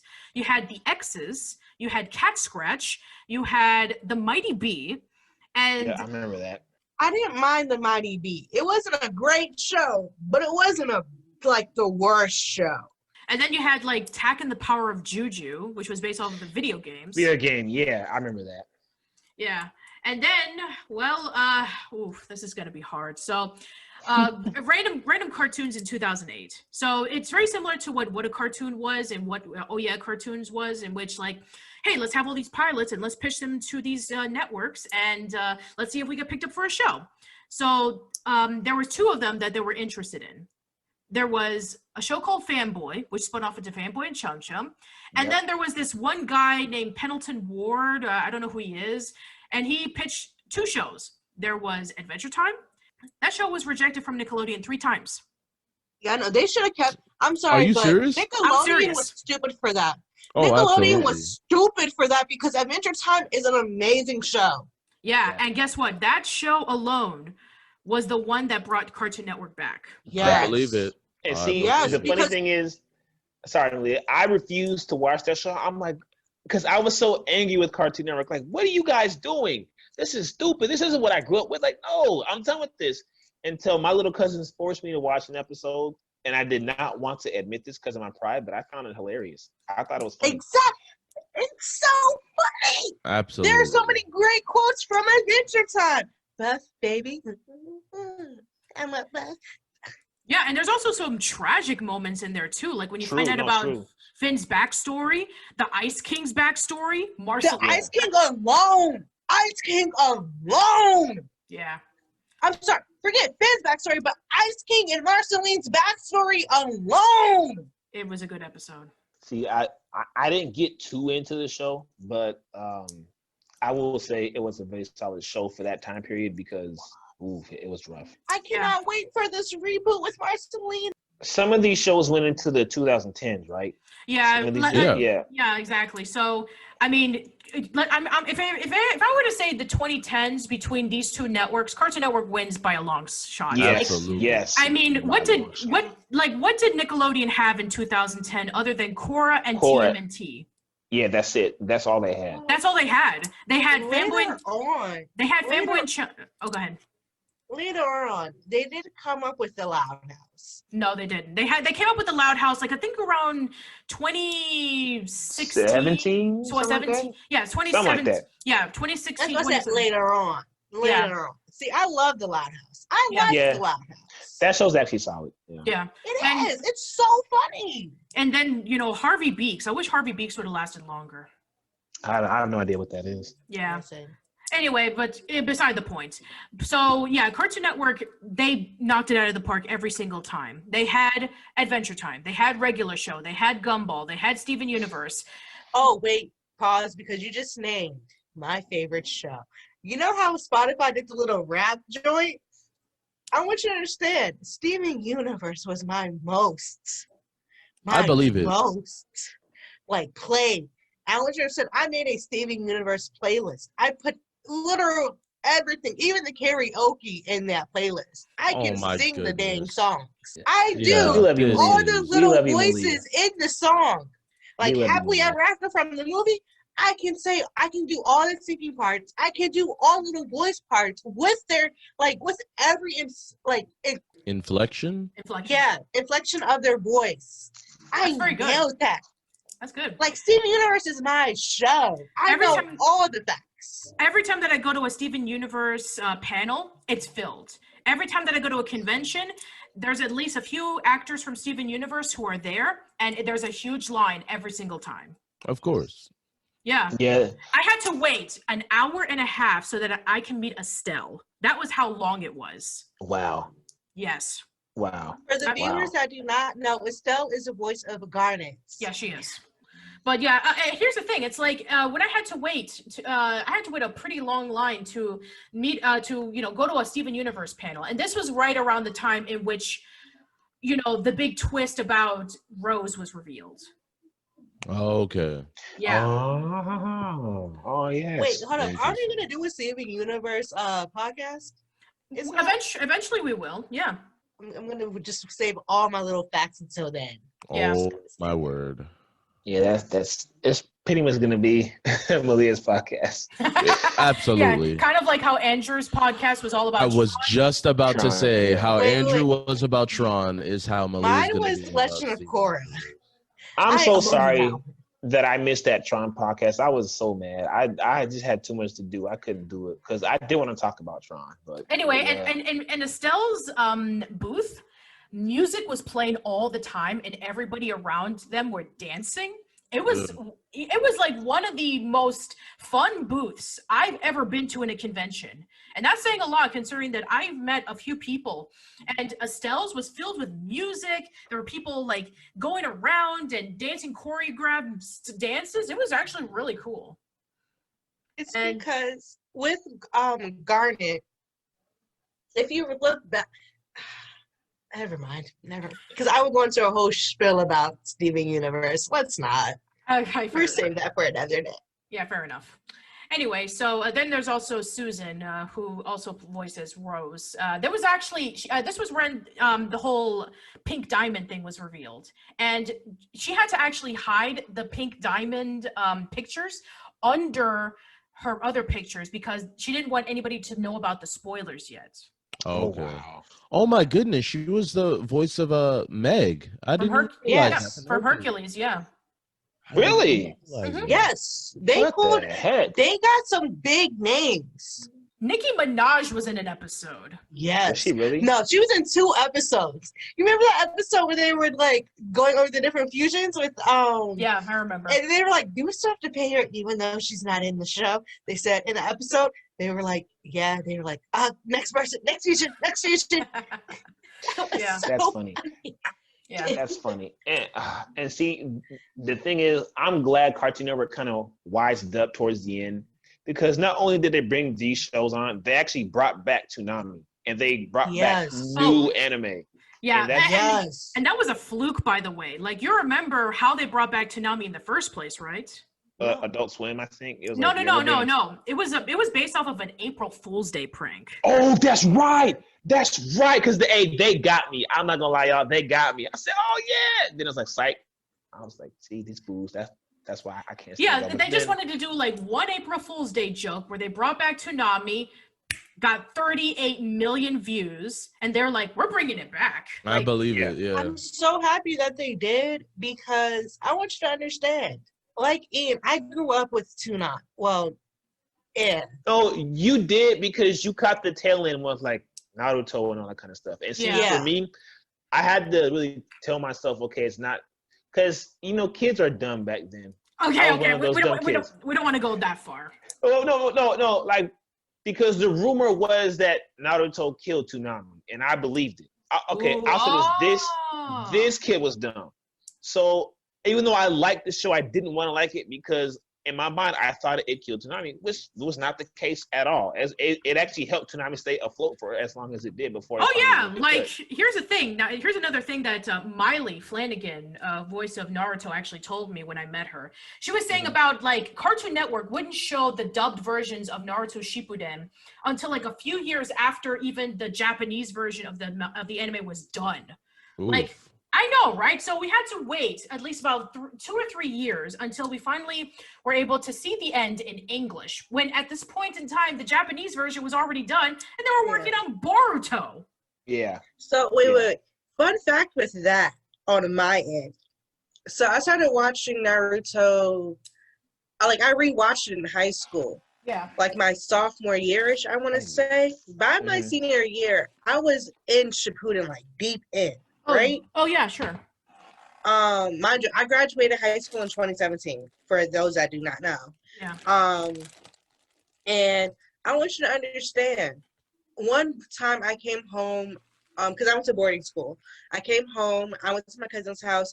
They were in the pain arc, and Jiraiya just passed away. Right? Yeah. That's the last thing I saw. I wasn't there yet in Shippuden, like I was deep, but I wasn't pain arc deep. Oh, okay. And so I want you to understand, I watched it.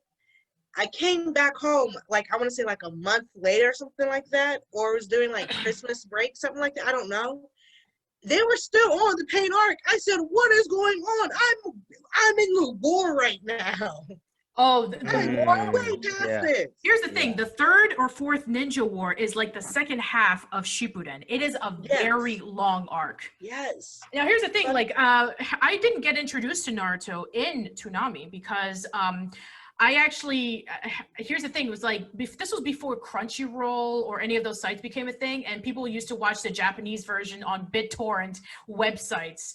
I remember. Yeah. In fact, I actually still have them, by the way. These are like all the discs of the original episodes. Oh my goodness! Yeah, these are like. Wait! I have to ask. Did you have to go look for those CDs, or did you just pick it up off your desk and say, "I have them right here"? No, they were in my desk already. Of course. The GOAT. Seems so here we go. Like these are like old WMV files of like the episodes of Naruto with like 240 quality with like fan translated English subtitles. Oof. Oh wow. Yeah. This was the only way you could watch it. This was like I got these like a year and a half before it started airing on Toonami. So that was the only way you could watch Naruto in Japanese was like that was the only way you could do it. So people used to get these like CDs and download them from their computer so that they can be able to pop it in and watch it at your local anime club. So yeah.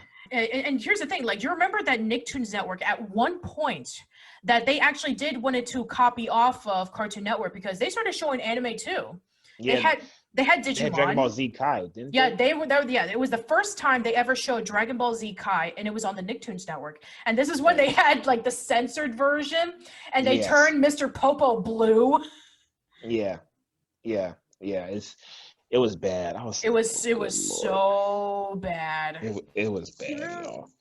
I think I said this before, but growing up, I didn't realize like Digimon, Pokemon, Yu-Gi-Oh, all that stuff. I didn't realize it was anime. Even though it looks different, like, very angular, and they're like really big eyes with like over the top hair. It's like we don't pay attention to that kind of stuff. Right. Yeah. Fun fact, I still have, I think it was either Walmart or I think it was Walmart or somebody, but they were giving out promotional VHSs to promote Pokemon. And I still have that. Yeah, it's true because I still have that. Yeah. Yeah, at my grandmother's house. Yeah, I remember that here's the thing, like, even though that Dragon Ball Z and Sailor Moon kind of like, warmed up to the idea about like, this cartoon from Japan. I mean, before the term anime was a thing, the term for this was Japanimation. So they decided to do these. They didn't think that Pokemon was going to be a big hit because even though it was in Japan, in America, they were like doing like early Saturday morning airings on like the USA Network, and then eventually was going on to Kids WB when shows like Animaniacs and Pinky and the Brain and all those kind of shows were kind of like slowly ending their run. Mm-hmm. And then came Pokemon, and it became the biggest thing ever. Like, Yep. Yeah. And then there were Pokemon Go dropped. Yeah, I remember that. The world saw peace during that time. Everybody was just out getting your Pokemon.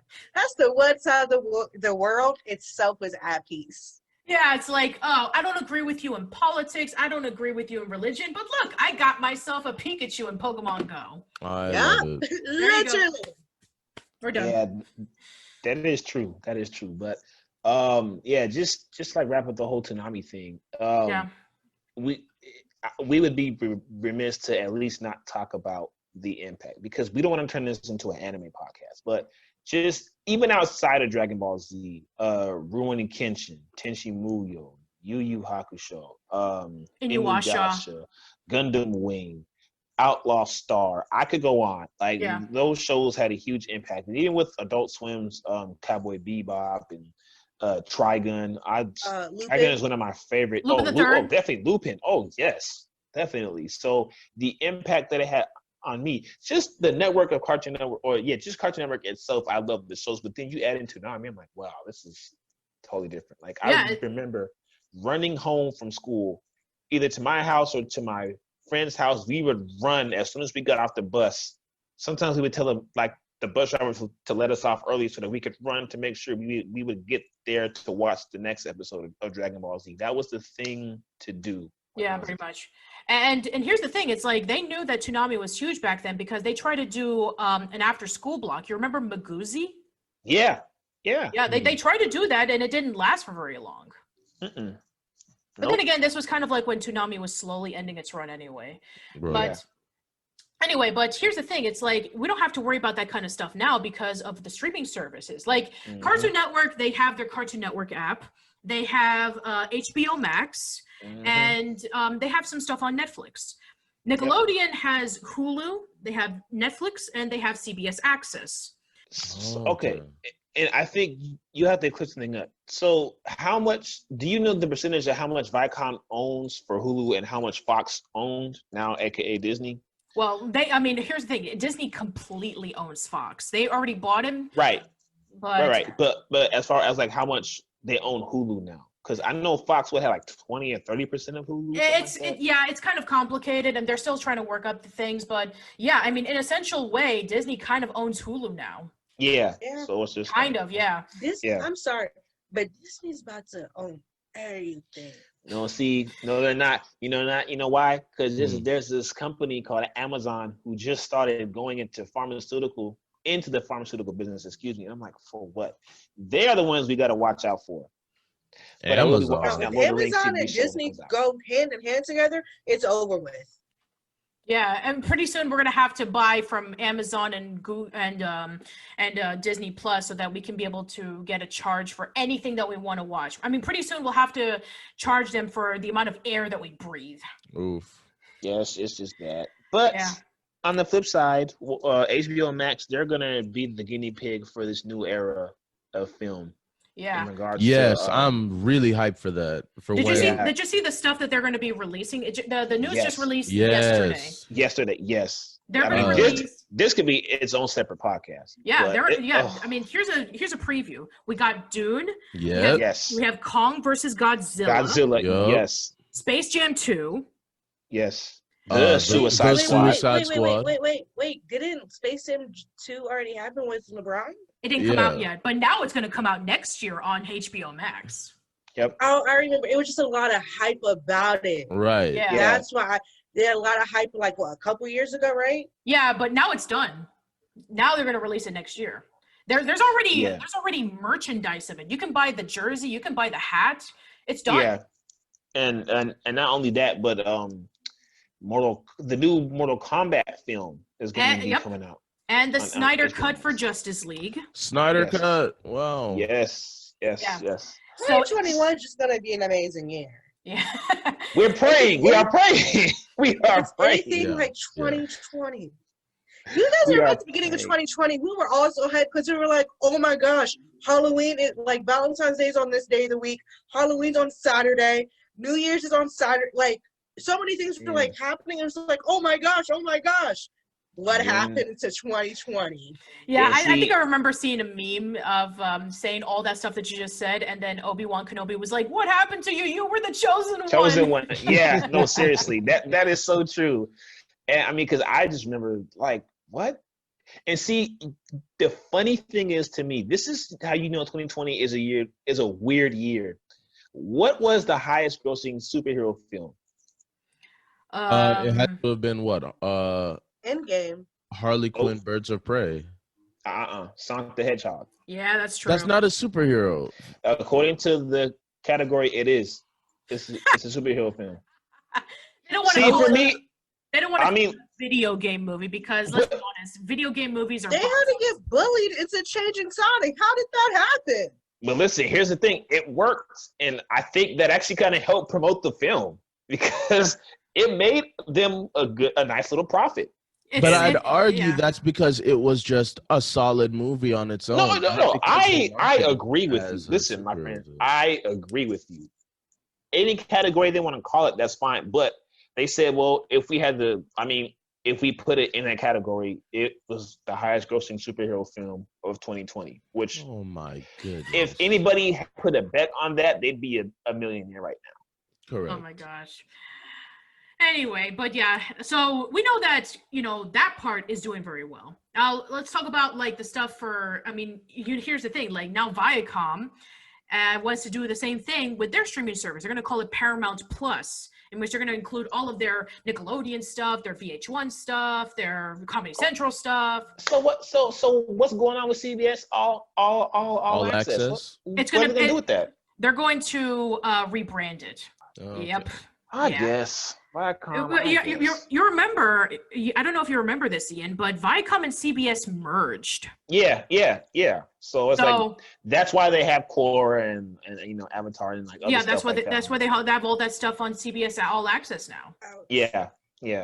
So I mean, let's see what happens. I mean, if they can be able, let's see how HBO Max and Paramount Plus do in 2021, and let's see how that turns out.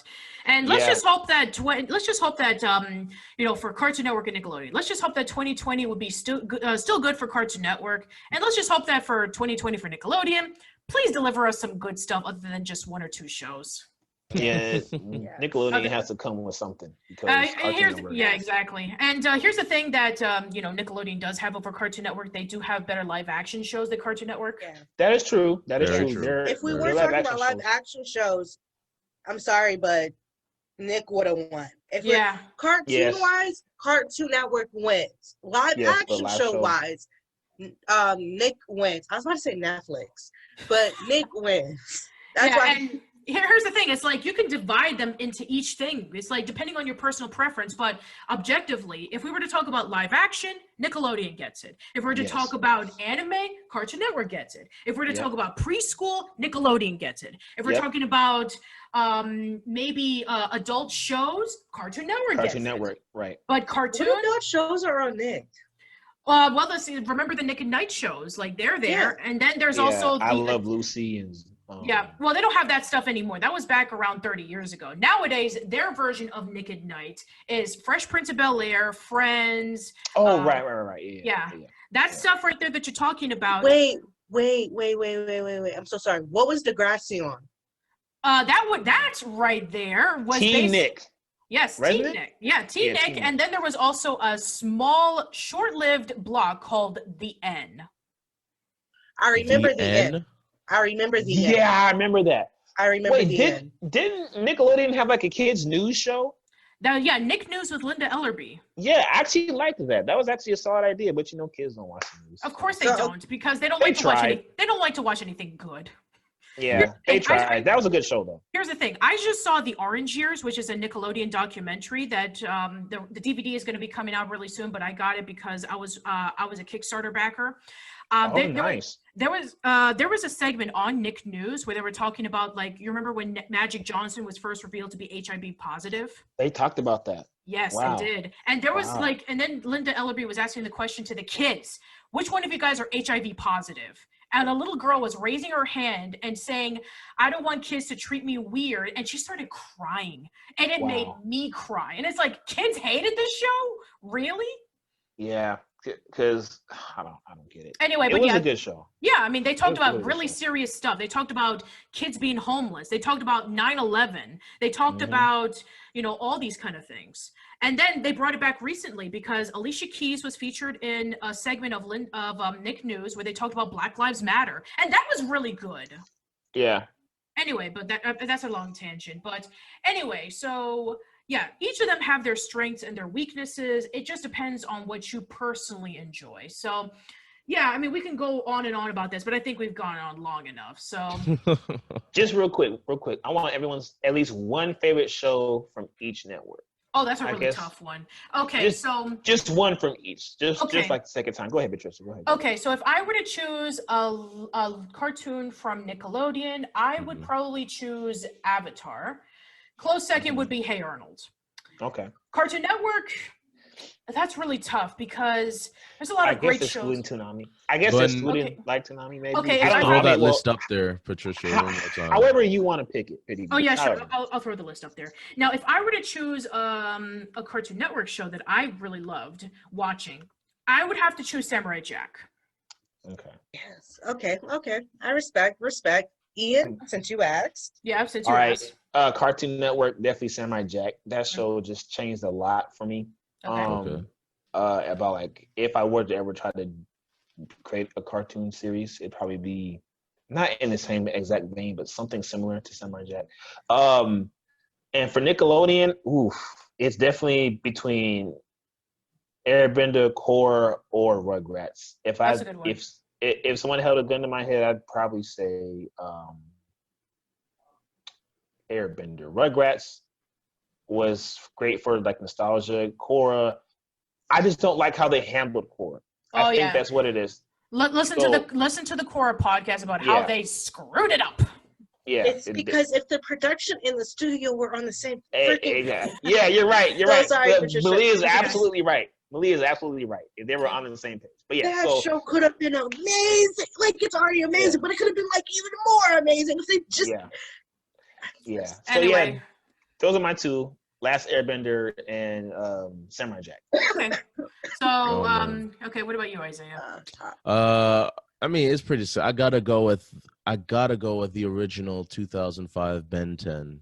Okay. I mean, the remake is the remake is not great. Remake is trash. When you know that Ben 10 is followed by Alien Force and then Ultimate Alien and even Omniverse, it's Ben 10. The movie for Ben 10 was beautiful. It's just great. The live action one? No. The cartoon.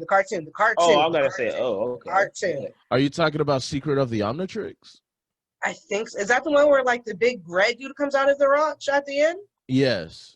Yes, Way big that is his name. Is the alien's name. Yeah. But yeah, okay. And then for Nickelodeon, even though it's not on the list here, I gotta go with the 2012 Teenage Mutant Ninja Turtles. Mm-hmm. That was really good. Yeah. Oh man, it just had everything you loved from the original and added great new things as well. That just chef's kiss. It was great. Okay, Malia. Now what do you got?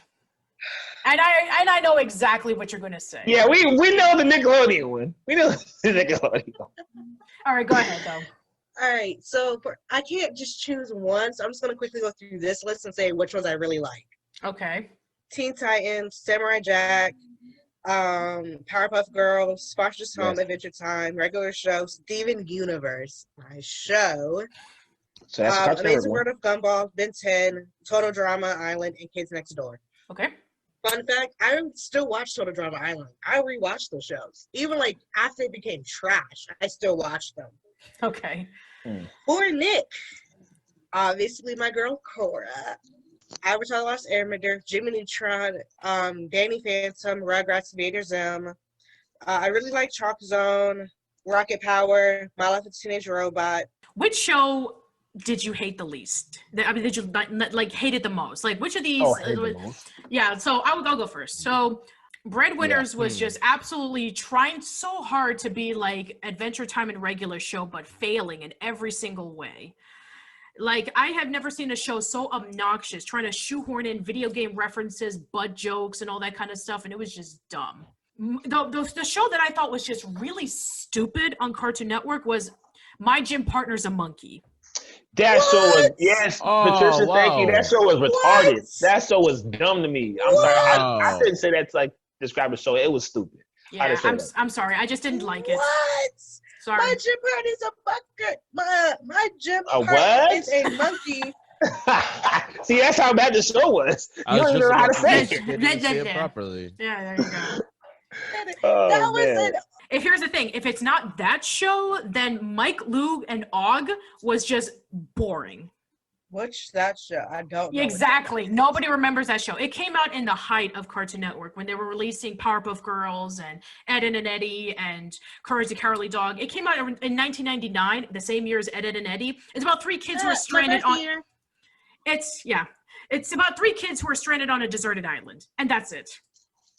I mean, that's a fun premise. Sure, but they don't really do anything fun with it. It's like Coconut Fred, except boring. Well. Okay, then. So go ahead. Talk about your least favorite stuff. All right. I guess I'll go since nobody else wanted to jump in there. I think for Cartoon Network, I gotta go with Total Drama Island. Okay. I know that's a hot take, but it's just like, okay, this is weird for the sake of being weird. It's a Canadian show, so of course it's weird. It was like, Total Drama Island. Are stoked. Oh, that's right. 16 was there. It was done by the same people who did Total Drama Island. Oh wow. and stoked, I think, right? Yeah, I think so. But yeah, it Was was Nickelodeon, wasn't it? Or No, was that's that still Cartoon Network? That's Cartoon Network. I recently rewatched all 3 of those shows. Oh man, the 16. Did you see the 16 special they did where one of the characters was wearing a Make America Great Again hat? Are you serious? I'm Yep. serious. I've Yeah, got because to one watch of that yeah now. one of the characters is a Trump supporter. Yay. Wow. Okay, All then right. moving on. So what were you saying?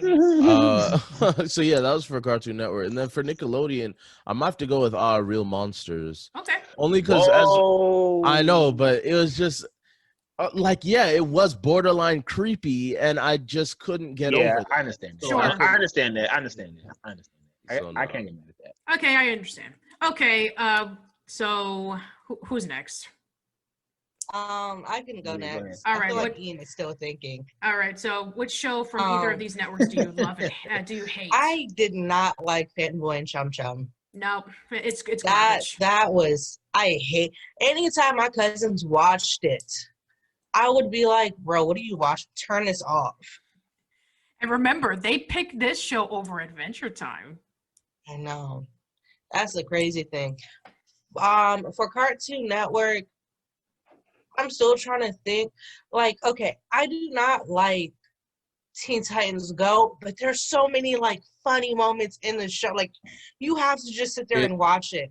No, So, the like, thing with Teen Titans Go is that it gets funnier in the later seasons when they stop taking it themselves so seriously. Yes. Yeah. If you want to talk about like rip-offs of Teen Titans Go, like Powerpuff Girls 2016 or Thundercats Roar, then you can probably mention those.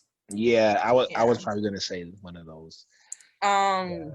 But like, so for like Teen Titans Go, like, you know that episode where like they're talking about seasoning and flavor, and Robin like eats a potato and puts literal one thing of salt on it, and he's like, "Oh, it's hot, it's spicy."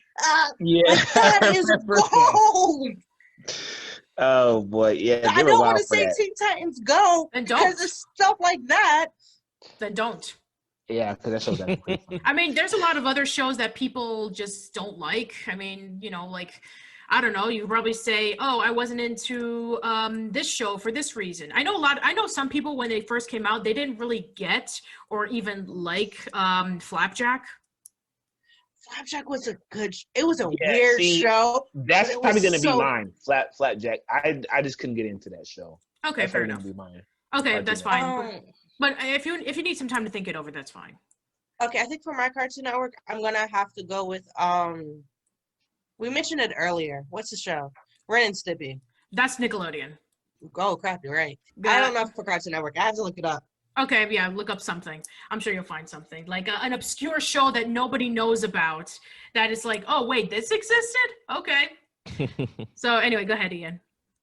Yeah, I think for Nickelodeon, it's gonna be Breadwinners. That show was dumb. Yeah, that show's awful.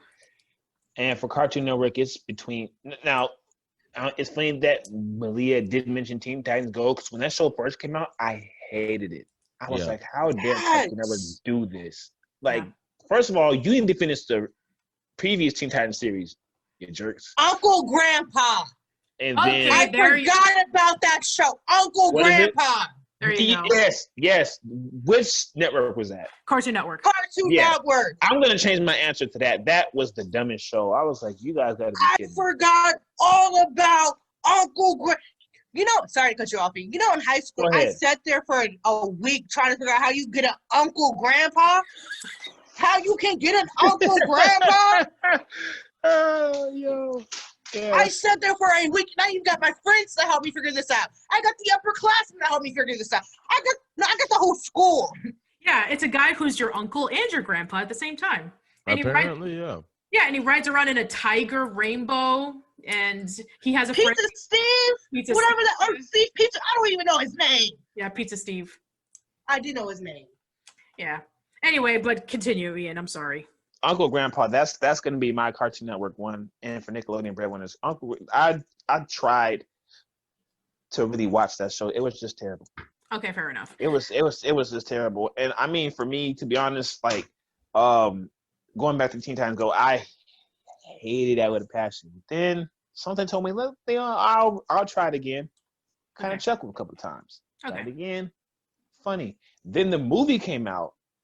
I was like, oh, Yes. this is hilarious. Now the Teen Titans Go movie, bruh. That's hilarious. Yes. Okay. All right. So, yeah, one last question. And which one of these do you think is underrated or overlooked? Like, man, I wish this show did much better than it originally did. Like, Cartoon Network for me. Legend of Korra. Well, I guess that's true, but I'm talking about like a show that not a lot of people knew about or that kind of stuff. Like, for Cartoon Network for me, I wish that Chowder would have been a bigger success than it was. But if I had to take a look at an overlooked show from Cartoon Network that I really, really liked, Chowder or Time Squad is probably the ones that I fear are overlooked because, Chowder is really hilarious. It breaks the fourth wall constantly. It has really nice moments. It changes different styles of animation. It was Gumball before Gumball.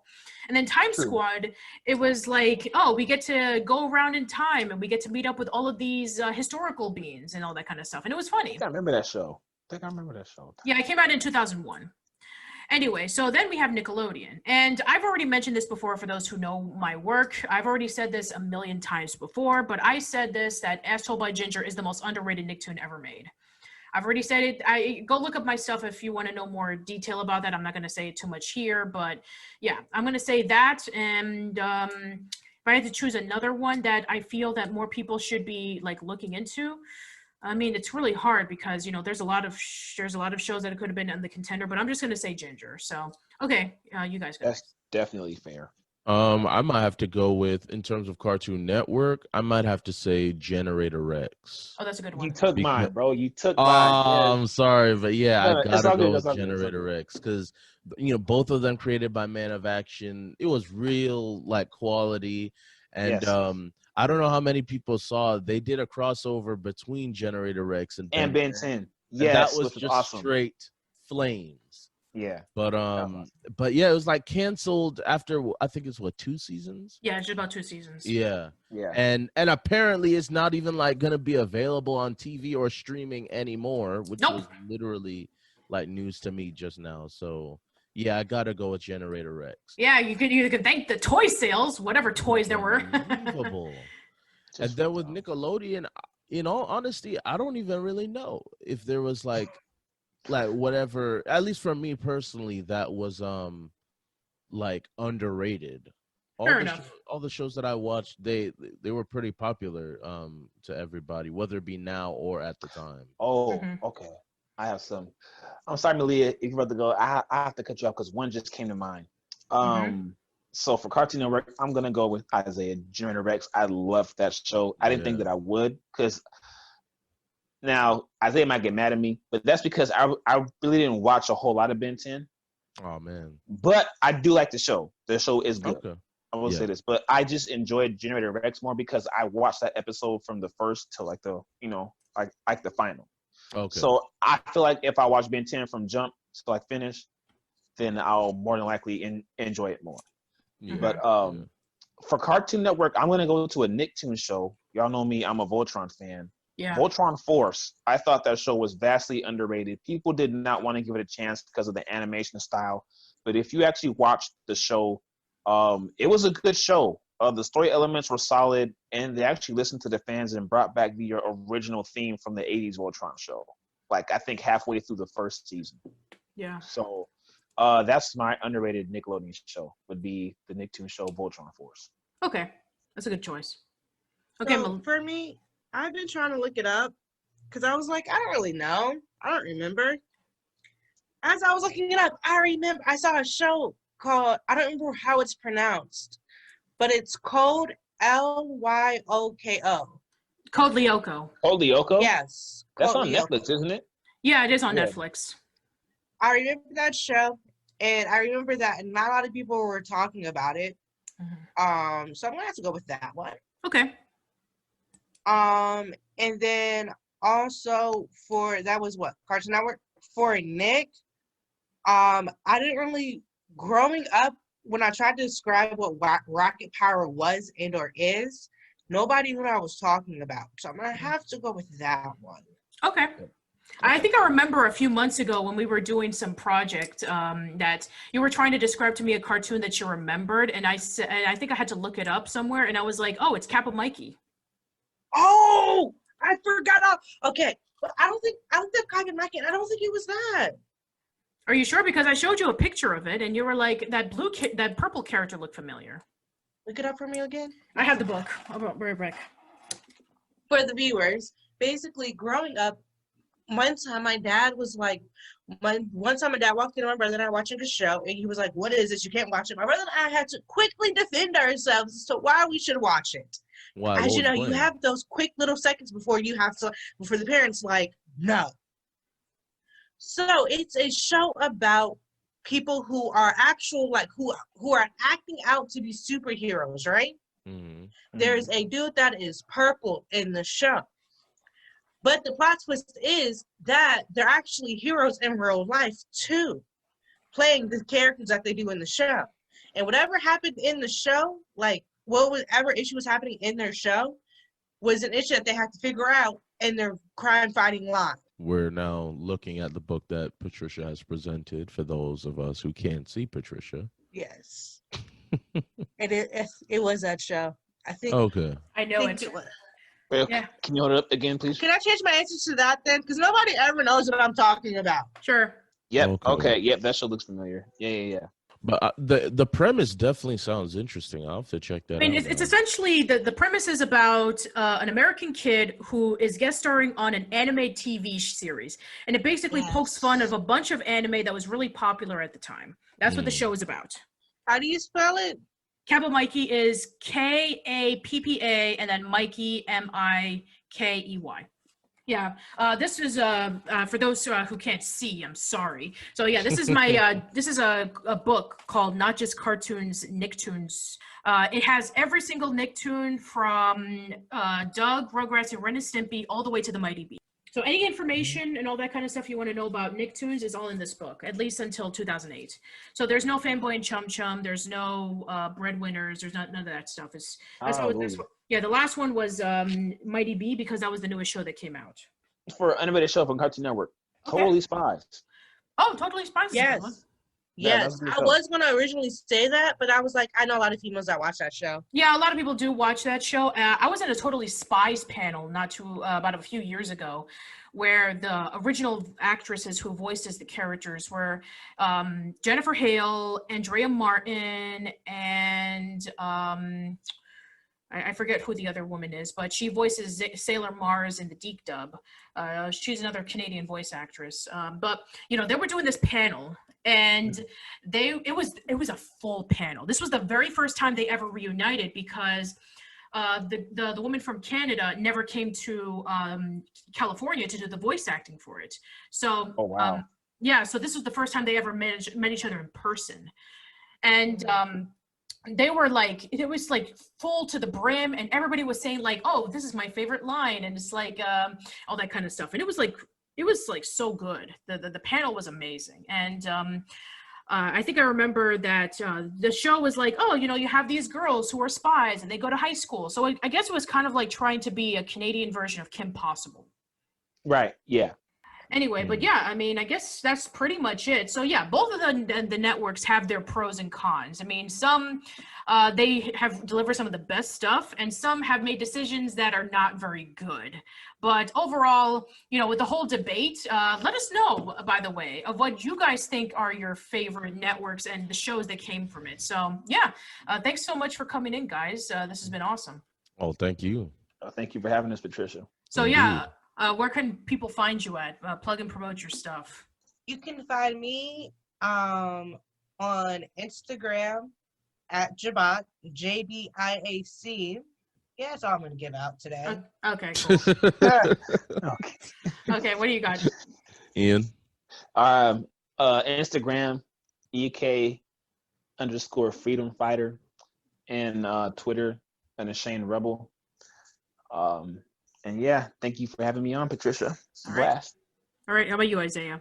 I'm kind of an old man, so I don't really have social media like that. Okay. But, if you have any comments about me, you can just send it to Patricia. And if they're good, you can send them my way. If they're bad, then you can just keep them and pretend that they were all good. Okay, so, yeah. That's fine. As for me, yeah, I got, you can follow me on Twitter at Patty_B_Miranda. I have Instagram, same name, Patty_B_Miranda. You can see all the people that I met in conventions if you want to know more about me stroking my ego, apparently. No, Malia will stroke it for you. Yes, Ashley. There you go. There you go.